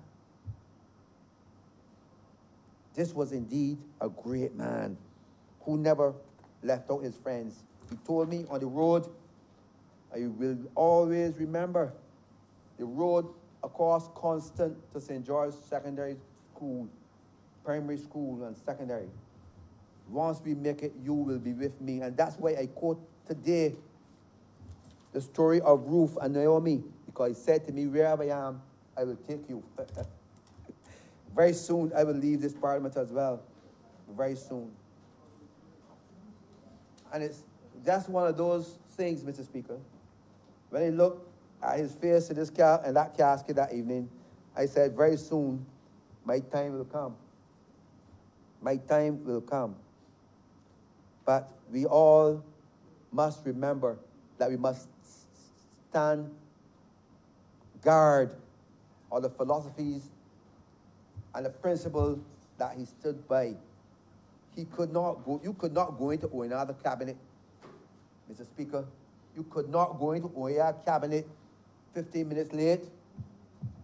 I remember one Monday, and I must tell this story. One Monday, I forgot that there was cabinet meeting. I forgot that was cabinet meeting, and I was on my way to St. Philip. I had on a short pants in those days, and I was going someplace that he knew. But of course, he didn't want me to go on this day. He didn't know that I would not attend the cabinet meeting, but I forgot. So he called me and asked, Minister, where are you? I said, where am I? What's today's Monday? I on my way, I going in the east. He said, going what? The east? The cabinet meeting here. The cabinet meeting here, Skipper, where are you? I had to put off my friend and hurry back. And hurry back to the cabinet. Hurry home, put on a suit, and hurry back to the cabinet. When I got to the cabinet, I came in. I said, good evening to the Prime Minister. He said, come and sit down, Minister. And I just showed you the man. He was furious half an hour ago. But when he came in, he said, come in, Minister, and sat down. And so the servants who heard him 20 minutes ago was surprised. He said, the Prime Minister, he's treating this man very special. But that was the nature of the man. On another occasion, Mr. Speaker, I can tell you that he liked men who were prepared. You cannot go into OER cabinet and not prepared.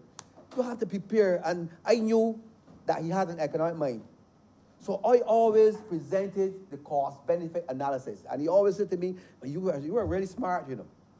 Because as an economist, you have to give him the benefits, the cost-benefit analysis. And I would urge all ministers to understand you must give the benefit of how it can work. On that occasion, we were looking at the driver's license. And a Minister of Information in those days, let's call Ms. Eastman, was presenting an ID card to replace the driver's license. We were trying to get the driver's license out to the public. And he was going with Minister Eastman. He said, I want a multi-purpose ID card. Minister, you have to show me. You have to show me how a driver's license today will benefit. And I presented my case, presented my argument, and then when it came to the final conclusion, I said, Mr. Prime Minister, this card is a revenue earning instrument that we will be able to charge fees every year and every 2 years or 3 years, as the case may be, for a driver's license. And these are the benefits of a driver's license. And that's the driver's license that you have in your pocket today. And he approved that after much argument. But you had to argue your case. And that was the man that we are paying tribute today. He kept his word over and over again. I believe, Mr. Speaker, that OA not only kept his word, but he was truthful to this country. And of course, not only this country, but also to the neighbors, the CARICOM neighbors. Prime Minister spoke up today about the single market and its economy. He wanted to see that more than ever take off. where there's a single market around CARICOM, and that people will be able to move freely to work, to play, as well as do other things. Mr. Speaker, we owe a great sense of gratitude to this man. By establishing the Rural and Urban Commissions, Mr. Speaker, he wanted to see, to eliminate what we call economic dualism. Economic dualism is a term where some parts of the cities or the country is underdeveloped and some is developed. He wanted to see even development throughout the city. And one day he said to me, I can give you story upon story, because he and I were friends, but we argue. He once said to me, I am going to develop St. Peter. I'm going to leave no turn unturbited. I said, okay, Prime Minister, okay, I didn't say anything. But he gave me the Ministry of Housing and Public Works, and I used them to the effectiveness of my constituency. He didn't have to tell me another time that he did not have to tell me, the Speaker, not to develop St. George. He developed St. Peter, and I developed St. George. And one time he came in St. George at an annual conference and said that I was batting on all fronts. And you know what? He said, Glenn Clark, you are batting real beautiful up here. I did not know you had the glebe, you had a police station. I said, Prime Minister, you didn't know these things? I'm Minister of Finance. He said, why you don't know these things? I said, well, Prime Minister, you remember what you told me? You developed St. Peter, so I developed St. George too. He said, oh, I see. So he was pleased to see development. And that's what I believe I heard members mention today, that he will also allow you to do the work that you're supposed to do and do it effectively. Do it effectively.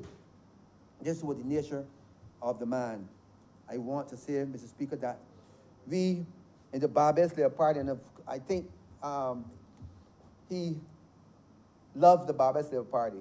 And I must say, like members, because there's no secret to this, that both he and I, and some of the others who were born in the early 50s, believed that education was the way forward.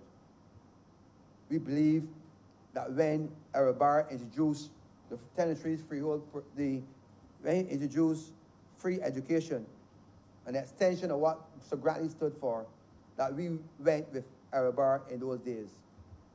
It was when Tom Adams came along that we both joined the Labour Party.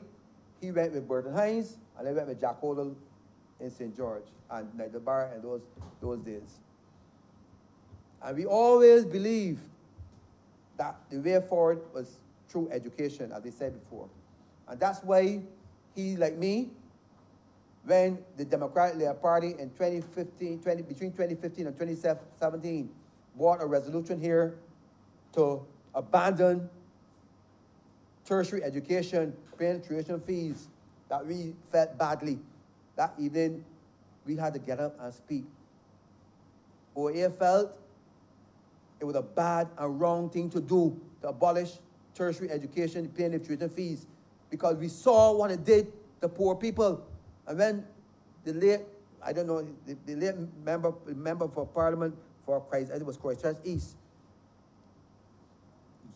Central, Ron Jones came here, I felt it was the worst time, and I made this mention of this Sunday night. I might think it was bad. He felt badly, and he gave a perspective. He said, let us fund tertiary education. I don't know how many of you were on the floor then. I just remember from St. James South North was here. He said, we have to fund education. He believed, and he still believes up to his death, that we need to bring down, since the COVID came. I spoke to him, and he felt that the government should use some of its resources, reserves, to help with the COVID situation, to create employment. He felt so. He said there was no need for us to have money sitting in the foreign banks or wherever it is, and people suffering. He wants to see creation of jobs, opportunity. And that's what his throne speech is speaking to. So in a way, the present Prime Minister is following the dictates or following the philosophy of our former leader. We understood, those of us who sat at his feet like Gamaliel, Mr. Speaker, those of us who sat at his feet realized that we could only do it when people are employed, when people are working. It stops social upheaval. We believe, like him, that we should stop poor people from being poor.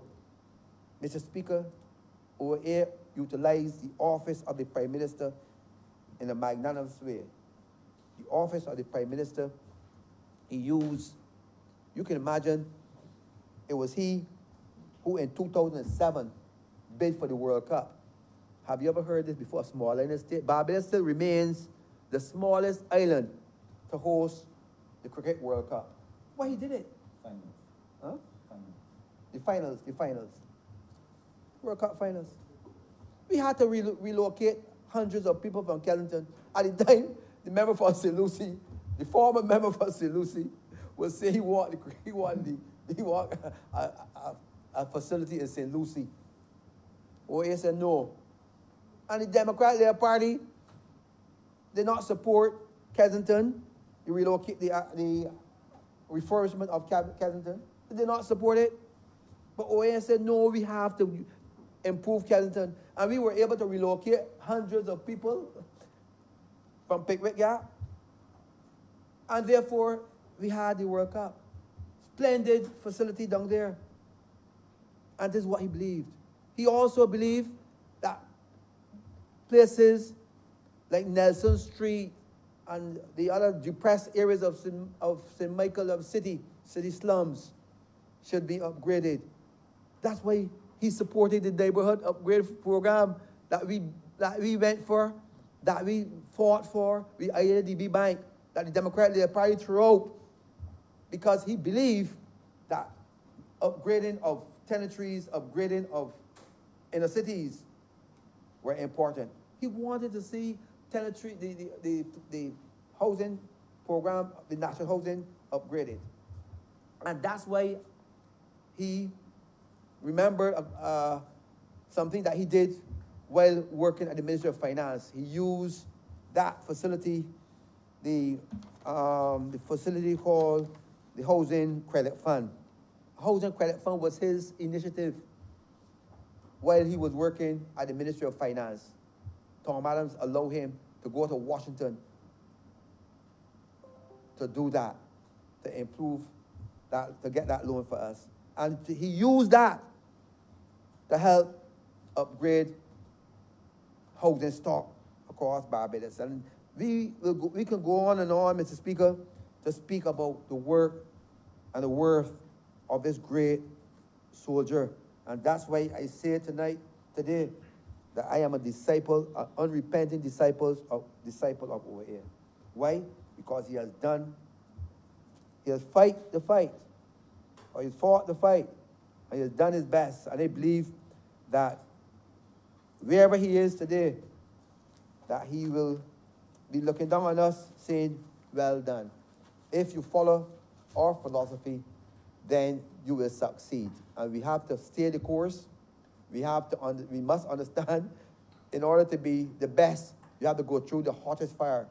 And there's sometimes, and I make no apology to say this, there's sometimes your leader may say to you, you have to do this, and we do not like it. Sometimes we have to say to our children, you do not like to do your homework, but you must. You must stay the course in order for us to be the best we can be. So, Mr. Speaker, on behalf of myself, my family, constituency of St. George North, I want to say to his family, Julie, and the girls, and the grands, and the extended family, that you have in your late husband, father, relative, whatever, a man that you can be justly proud of. You must hold your head high, because we in the Barbados Labour Party will forever be grateful to the legacy of this man. We will ensure that his daughters and their relatives, that whatever we can do to help, we will to ensure that they become the finest that they can be. Mr. Speaker, I'm obliged to you. Honourable member for St. James Central. Mr. Speaker, sir, I want to begin by saying that there are very few genuine friendships in politics, and I am privileged to be able to count among the friendships that I have had in my life, the one that I enjoyed with the late former Prime Minister.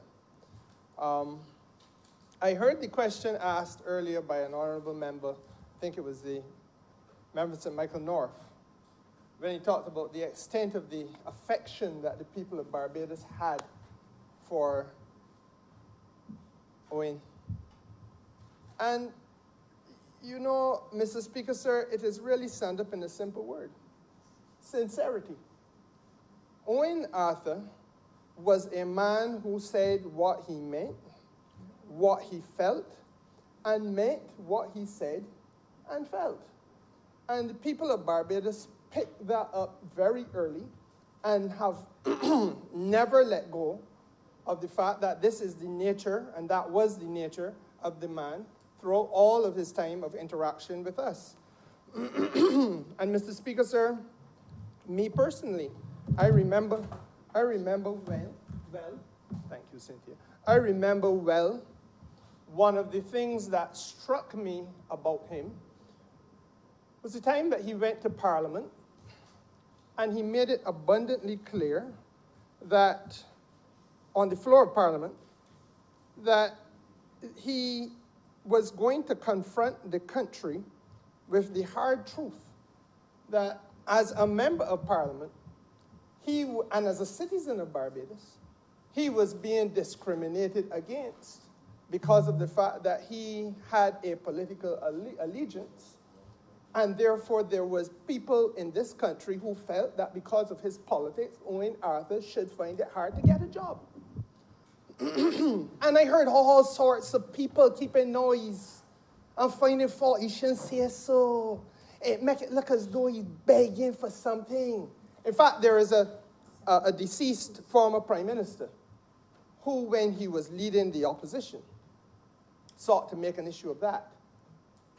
And not that I just say a deceased former prime minister, because it betrayed a lack of intelligence on the part of that former prime minister. And what he failed to grasp was that when Arthur was using himself as an example of one of the major mischiefs in public life in Barbados at the time, and that still to some extent is perceived by people to exist today.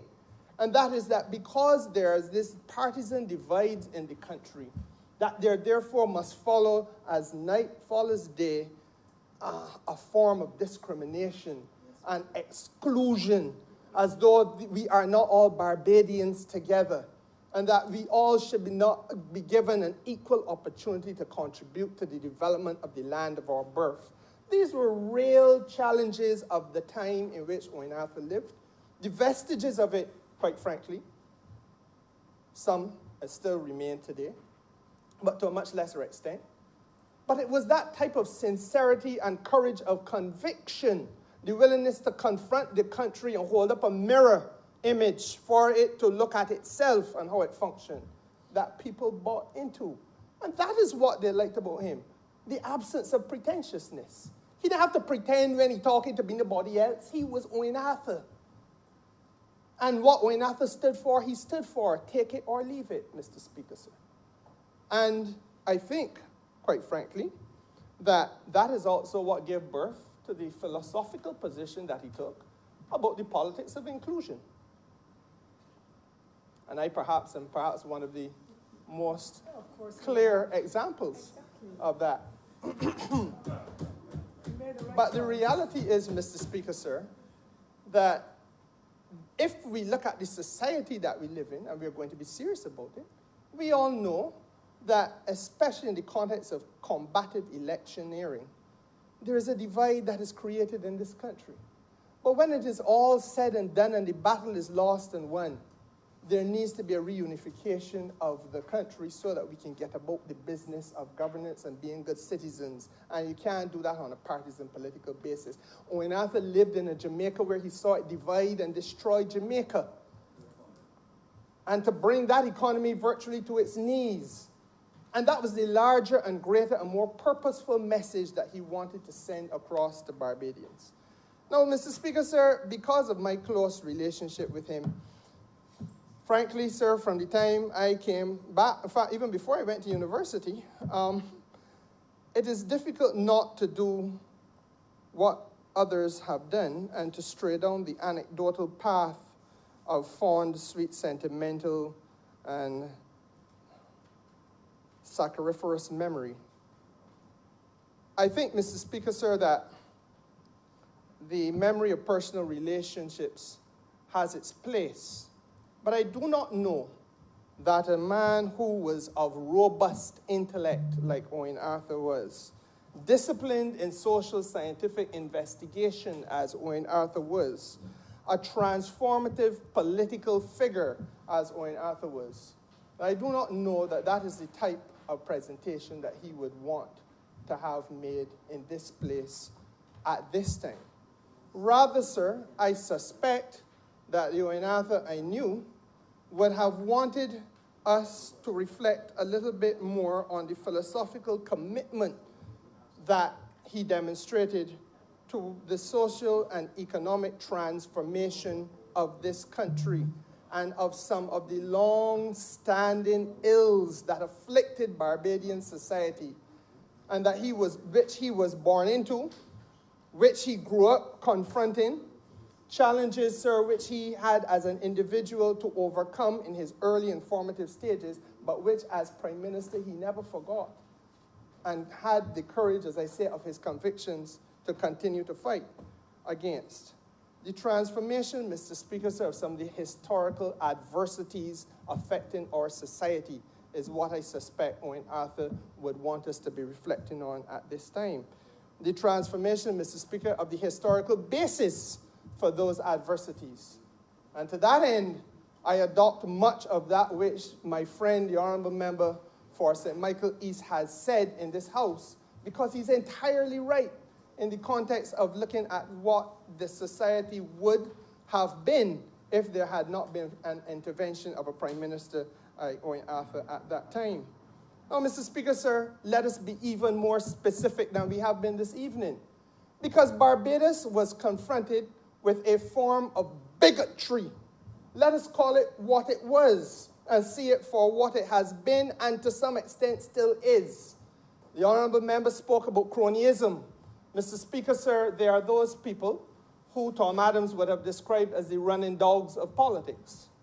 That they will find themselves aligned to a political party and, quite frankly, as high up the ladder in the chain as they perceive the political structure to be, so that they can feed off of the political process to the benefit of themselves and to the detriment of others who are out there in the society who need to eat and live in Barbados too. And that has to be confronted. Equally, Mr. Speaker, sir, there is a bigotry of low expectation. Persons born to certain strata of this society back in the 1980s and 1970s, Mr. Speaker, sir, and before, were not expected to do certain things. I need not tell you that, Mr. Speaker, sir, because there are those who would tell you, quite frankly, when you were at age 10, that you were not expected to become leading lawyer in the community of Barbados. You know that. And the bigotry of low expectation has been inflicted on too many of our young people. Owen Arthur was one who came to confront that by using the office that he held as Prime Minister. And he said that there would have to be institutions created which help us to lift up the society and help people in certain sections of Barbadian society by virtue of the way in which their surroundings change and their surroundings transform, Give them the opportunity to see themselves in a different way and their relationship with the land of their birth in a more developmental and better way. And Mr. Speaker, so that is a social scientific construct being brought to bear on the day-to-day operations of a country. And let me be even more specific. I've heard it mentioned in here that there is the creation of a Rural and Urban Development Commission. That is true. But the larger issue is not that there was the creation of these things, but what was the purpose behind them? What was the intent behind them? What was the transformational policy that was to be delivered to the people, Mr. Speaker, sir? It was to confront directly the bigotry of low expectation in working class communities in urban and rural Barbados. Mr. Speaker, sir, let me give you 5 examples of what Owen Arthur was focused on. He grew up in rural Barbados, as we all know, and knew what it was to have communities, entire communities, without electrification. That ain't a light, in other words, let me not use fancy language, there ain't a light out by me. That the children learn their lessons by smut lamp when the night come, Mr. Speaker. Huh? And that there is a difference in that household to the household where there is light. That you can hit a switch. And very often the social stratification was such that there ain't a mommy and daddy inside the house when the night come that the children got to do lessons, neither. Because there's a different family construct. And that had to be dealt with. And in my constituency, which is not entirely rural, part of it is very urban. But Mr. Speaker, sir, straddling urban and rural as it does, I can tell you that even today in 2020, not in 1999 and 94 when Owen Arthur was Prime Minister, but today in 2020, one of the issues that we still got to deal with is getting proper electricity across the constituency. And that is perhaps in the context now more so about making sure that lighting the pathway to your home is corrected. But we were talking back then about light in your house. And Mr. Speaker, let us also understand, and this is the second thing that the urban and rural commissions were created to confront, the challenge of landlocked houses in Barbados. And again, I'm using nice language, but let me explain it and make it more straightforward. When Owen said he wants to stop poor people from being poor, what was the reality of that? The reality of that, Mr. Speaker, was that when you have a community where there is no road, but you got a house that is planted there, and the neighbor tell you that he put some paling and you can't walk past him, the body over across to the other side where you would normally get an entrance from, you and them followed 2-3 years ago, so you can't even think about passing that way. Mr. Speaker, you get stranded in the middle of nowhere. You go, man, you know, but you go beg for ease to get to where you want to go when the day comes. You see this in your constituency, sir, because I see it in mine. Even today in 2020, that still exists. And it has to be wrestled to the ground. It is a vestige of a post-colonial underdevelopment in our society, where people who sat in cushioned comfort in town planning in the post-colonial days did not feel that working class people's plight was something that mattered that much. Another battle we got to fight against, because there is still a vestige of that neo-colonial thinking in the structures of Barbadian governance. Mr. Speaker, sir, therefore, what is the day-to-day reality that those people confront? It means that if you get sick in your house, the ambulance can't come to get at you. And you got to hope that the same neighbor who didn't speak to you for 2 years will be helpful enough to come and help pick you up to carry you out to the ambulance, instead of left you there to dead. Mr. Speaker, sir, it means that if your house catches a fire, as has happened in my constituency because of landlocked houses, the fire truck goes so far and no further. And if it can't get the hoses to reach, you stand up and watch it burn to the ground. That's your little investment, sir. And at the base of the Society for Working Class Barbadian People, Owen Arthur understood that those people buy but one house in their lifetime. It ain't like some that got 2, 3, 4, 5, 6 properties about the place here and some investments overseas as well. And if you're talking about members of the former administration, you might got to count a little higher. But the fact of the matter is, Mr. Speaker, sir, that is what he was trying to confront and to correct. The other thing that had to be corrected is the absence of running water to people's homes. And again, sir, the vestiges of it continues. And you find that there is still a challenge in urban and rural Barbados to deal and to correct the problem, deal with and correct the problem of outdoor toilet facilities, toilet facilities. Now, Mr. Speaker, sir, it is a degrading thing. It is a degrading thing in 2020 for people to have to be relieving themselves in exactly the same way that their ancestors did in 1920.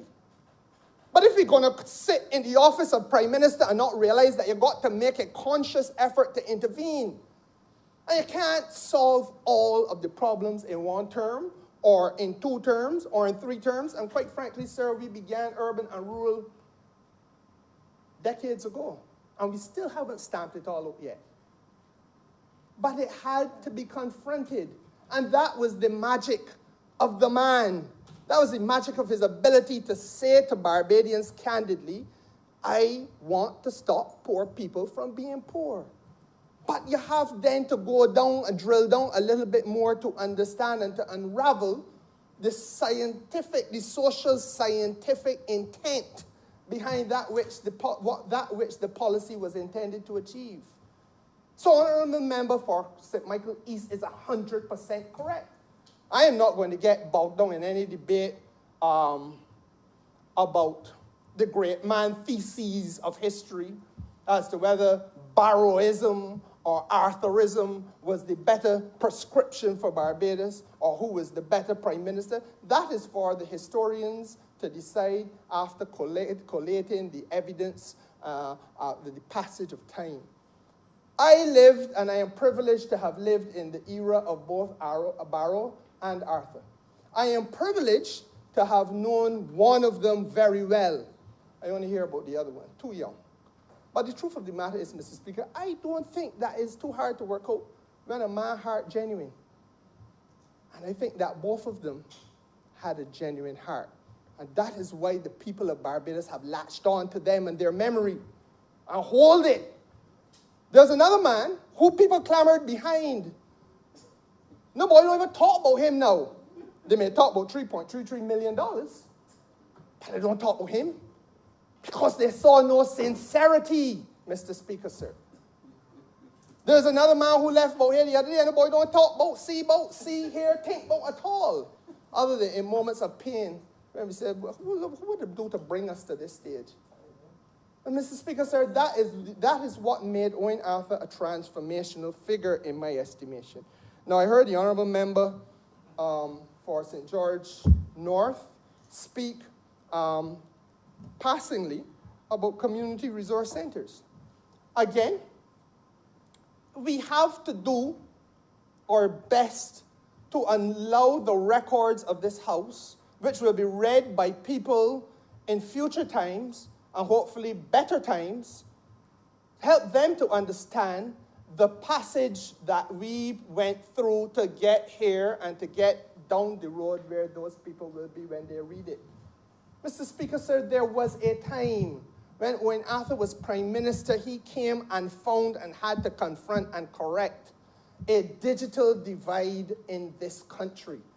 That there were those who had and those who had not. It still plagues us to some extent today, and it has, like most things, been laid bare, absolutely naked, by COVID-19. So the Honourable Leader of Government Business right now, sitting in her capacity as Education Minister, has to preside over an education structure, Mr. Speaker, sir, where you want to use G Suite platforms, etc., to make sure that our children can get the benefit of education, because you can't have all of them in the school at the same time in this COVID-19 environment. But, Mr. Speaker, sir, the reality is that there are families that don't have no Wi-Fi in at them. There are families, Mr. Speaker, sir, with electrification problems at them, far less Wi-Fi. There are families, Mr. Speaker, sir, where if there's a computer in the house, that's a luxury. How do 4 little children use one computer for school? These are the issues that have been laid bare. This is not just something that happened today, however. It finds its genesis back at the post-colonial, immediately post-colonial period. But, Mr. Speaker, sir, what we needed and needed badly were leaders who were prepared to intervene in the way that Owen Arthur was prepared to intervene. And that is why things like the Community Resource Center was very important, because the digital divide, not only here in Barbados, but the digital divide between us in Barbados and those of us on the rest of the world.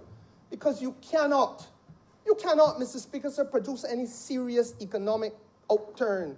You can't export, you can't develop your services sectors, you can't develop, Mr. Speaker, as an economy and as a country unless you're a part of the information technology era. So that was an investment in making sure that our people, rural and urban Barbadian, poor, working class, black-skinned people, were able to get an understanding, a toehold. And to this day, Mr. Speaker, sir, the digital divide continues to haunt the people of Barbados. And it is a challenge that we have to wrestle with robustly. That is why, for the first time ever in history, we have now an education ministry that is into teaching people about robotics and coding. And when I talked about this on a platform 2 years ago in a general election, I remember a young man saying to me, "But Mr. Simmons, what you talk about sound good. Well, I would like to learn to do that." And he's about 18 years old. But you know, the sad thing is that there are little children in China at primary school level that doing it at age 4. In Europe, there are little children at primary school level that doing it at age 4 and 5. And that is why this is the struggle that we have.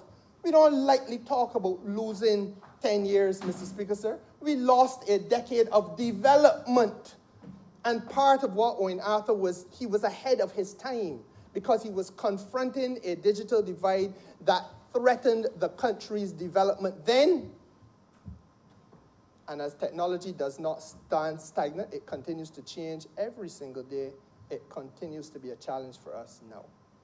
Mr. Speaker, sir, I can only say to you that again, part of what he represented in my judgment and the eyes of the people of this country was a leader who, much like Tom Adams, and frankly in the vein of all good Labour Party leaders, because the current Prime Minister is demonstrating her own capacity in this regard, able to look at the financial infrastructure of the country and make a demonstration, a conscientious analysis and demonstration of whether it is fit for purpose. The financial infrastructure and architecture of Barbados when Owen Arthur became Prime Minister was not fit for purpose. And he confronted that. So I'm not going to just stand here and say, oh, he was a good economist and he had good training. It went beyond that. He utilized those skills, Mr. Speaker, sir, to make sure that the architecture was fit for purpose. Hence the creation of an Enterprise Growth Fund Limited. Hence the creation, Mr. Speaker, sir, of a fund access. Hence the understanding, Mr. Speaker, of removing some of the constraints that small entrepreneurs and micro entrepreneurs have as they try, sir, to find the financial wherewithal to get about the business interests that they have. That era of introducing the Enterprise Growth Fund, Mr. Speaker, when I go back down memory lane, there are countless small hotels in Barbados that benefited from that fund, where people were able to retrofit and equip hotels, retrofit and equip catering and culinary businesses, Mr. Speaker, sir, in order to make sure that the commercial activity of this country, and more importantly, in order to diversify the base of commercial activity in this country so that black Barbadians were able to achieve high levels, sir, of commercial activity when before the door was closed to them. So it was a democratization of finance and access to finance, sir, that Owen Arthur represented. And I want to go further, Mr. Speaker, sir. He also understood the need for us to build resilience across the economy.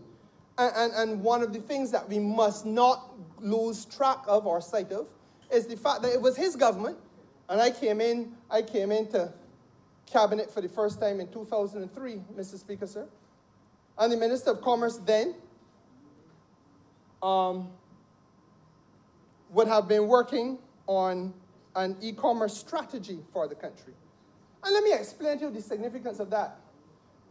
That's 2003, this is 17 years later. When we first rolled out that e-commerce strategy, Mr. Speaker, sir, there was actually a supermarket in Barbados that started to go online and allow people to put in orders. I believe that that process died a natural death shortly after the government changed. I'm not going to say it died because government changed, because part of the concern really is this point I'm coming to. We were ahead, and Owen Arthur was ahead of his time. Vision, sir, means that you got to lead from in front, and you got to take your people with you. The Barbadian community, Mr. Speaker, sir, also had access in 2004, 5, 6 to certain financial institutions, allowing you to do your financial business with them online.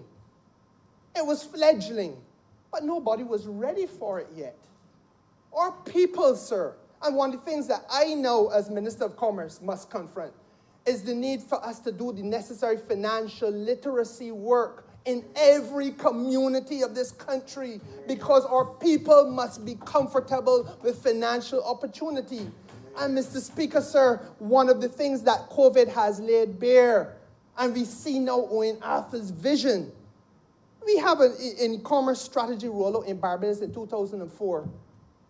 But in 2020, when we had COVID and an economy shut down, we had major restaurants in this country that had to shut down because they had no platform to do business by way of e-commerce. 17 years later, the business community had not caught up with the leader of the land back in 2003. 17 years later, some of our consumers have not caught up with where the leader of the land was in 2003. So that, Mr. Speaker, that is why I do not buy into the great man theses, because it has to be about a whole community coming to a common understanding as a result of being trained. Because I don't care how bright you are or how visionary you are, in the end of the day, we got to lift everybody up with a common tide, a tide that will raise all ships, sir. And Mr. Speaker, the other thing that we have to look at his contribution, or look at by way of his contribution, is the modernization of the Barbadian economy. To my right, sitting immediately behind me, is the former Minister of Commerce. And it is that honourable member for St. Michael North who would have presided over the Fair Trade Commission legislation and the consumer protection legislation. And Mr. Speaker, sir, let me say to you candidly that there are countries in the Caribbean that ain't got no Fair Trade Commission yet. No consumer protection legislation yet. Again, we are far ahead, sir. And part of that reality is, and I remember sitting in cabinet with Owen, and he making the point, you can't build a modern economy if you are not empowering your consumers. You can't build a modern economy if you're not building into it fairness in terms of the way in which businesses operate, how monopolies operate, and how monopolies are treated and monopolistic practices are curbed and democratization in the economy is encouraged. That is what Owen Arthur lived and breathed and believed in, sir. And allow me to say, it is reflected even today, the urgency of the issues, because while we had to break a monopoly with cable and wireless, and we have all heard that cable and wireless said that they enjoyed a standard of quality of life the consumers in Barbados that was second to none that they could find anywhere else where there was a cable and wireless. Best returns on investment was Barbados. We are now in the process of unbundling and democratizing the provision of current, light, electricity, and breaking a monopoly with the light and power. And part of the whole vision has to be, or was, about taking this economy and, as I said, democratizing it and placing at the disposal of every Barbadian family an opportunity to be able to, in the context of what was cable and wireless before, you needed to have mass access to the airwaves. And in the context of light and power, you need to have mass access to the ability to produce current and drive down costs. And when you're able to drive the costs down, you're then able to broaden your base and get into things like manufacturing. There was a time when we had a manufacturing industry. It died, and it died largely because of the fact that the cost of energy was just too high for us to be treated as being competitive. And Mr. Speaker, sir, again, I don't know how much has been said before. Since I've been in here, I've heard nothing about it, and it would be remiss of me not to speak to it, because I think it is in this regard that Owen Arthur was perhaps more stellar, and I know for sure, without any fear of contradiction, that his reputation was cemented across the region in the area of his leadership of this region in international trade-related matters. Mr. Speaker, sir, the period that he spent in his capacity as lead prime minister for the creation of the single market and economy has been second to none. It was a personal pleasure for me to be able to enter cabinet, be given the responsibility at ministerial level for working in that particular area. Mr. Speaker, I can honestly say that sometimes sitting with him late hours into the night, talking early hours into the morning on the phone, it was like doing a master's course. Reality is, though, that what we had to show for it was the creation of a Caribbean single market and economy. As the Honourable St. Michael E. said, you can't gainsay these things because the evidence is there for you to see. And we were in 4 theaters of negotiation all at one time. Free Trade Area of the Americas, World Trade Organization, Caribbean single market and economy, and then, Mr. Speaker, sir, we were doing bilaterals with several other countries in the hemisphere.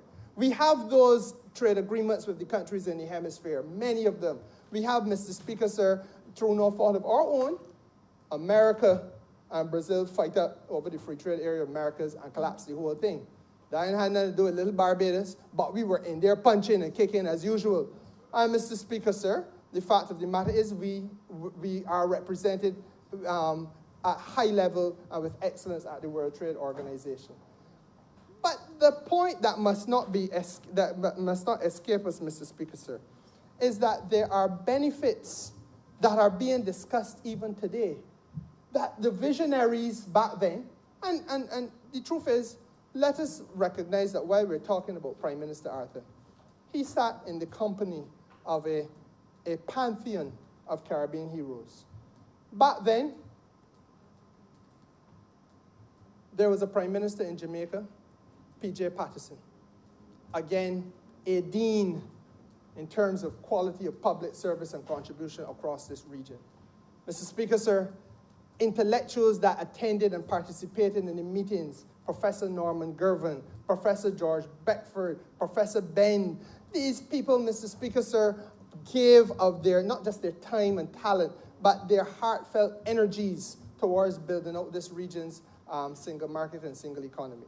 And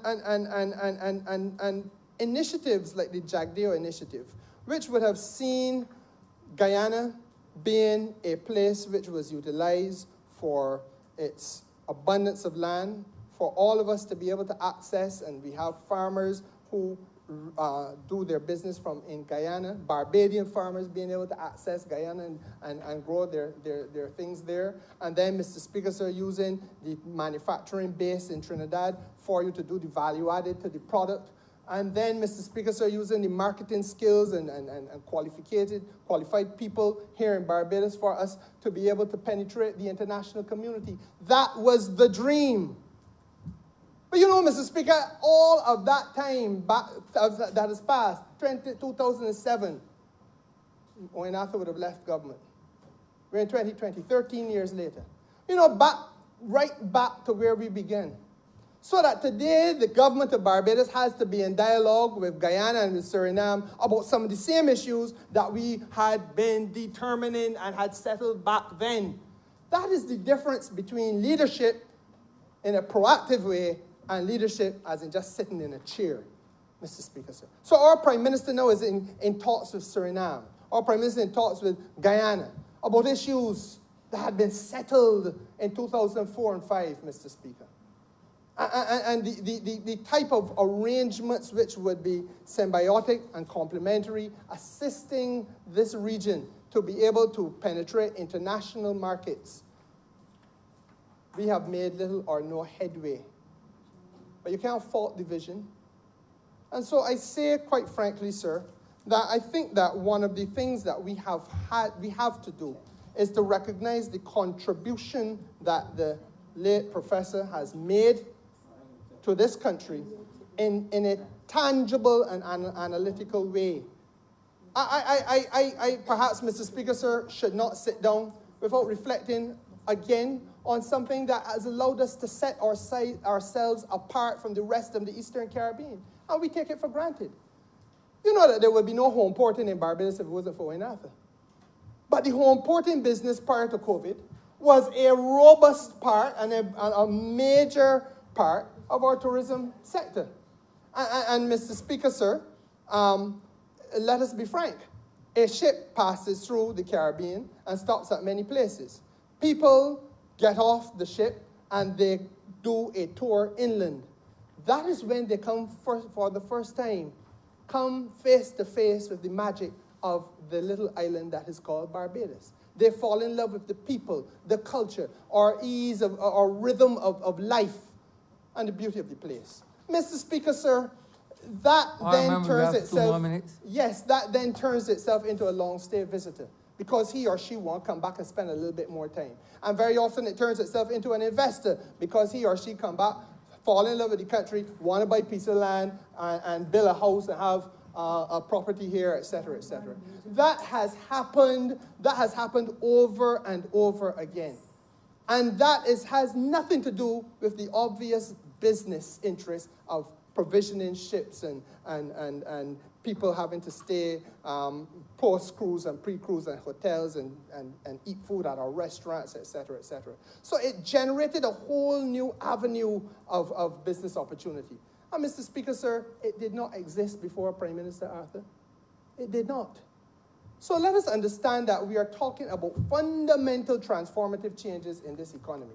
And I want to say, sir, that even as I close, and without having gone to the point of national consciousness, which I wanted to touch, because the whole thing about Heroes Day is another story all by itself. And again, because of his leadership. So, Mr. Speaker, sir, we are talking about a truly giant figure. He may have been small and petite in stature, but he bestrode the world like a colossus, and we as petty men had to peek between his huge legs. And that is a reality, sir. Borrowed out of Shakespeare, but it applied here in Barbados. Mr. Speaker, sir, I want to personally offer my sincere condolences from this place. I have offered them personally, but I want to offer them to Julie, his wife, Sabrina and Leah. I want to also say that take courage. He loved you all dearly. He spoke of his daughters with an affection.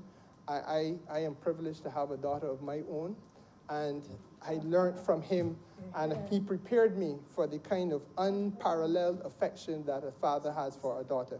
And Mr. Speaker, sir, I want to say that on behalf of my own family and my constituency as a whole, I offer my condolences.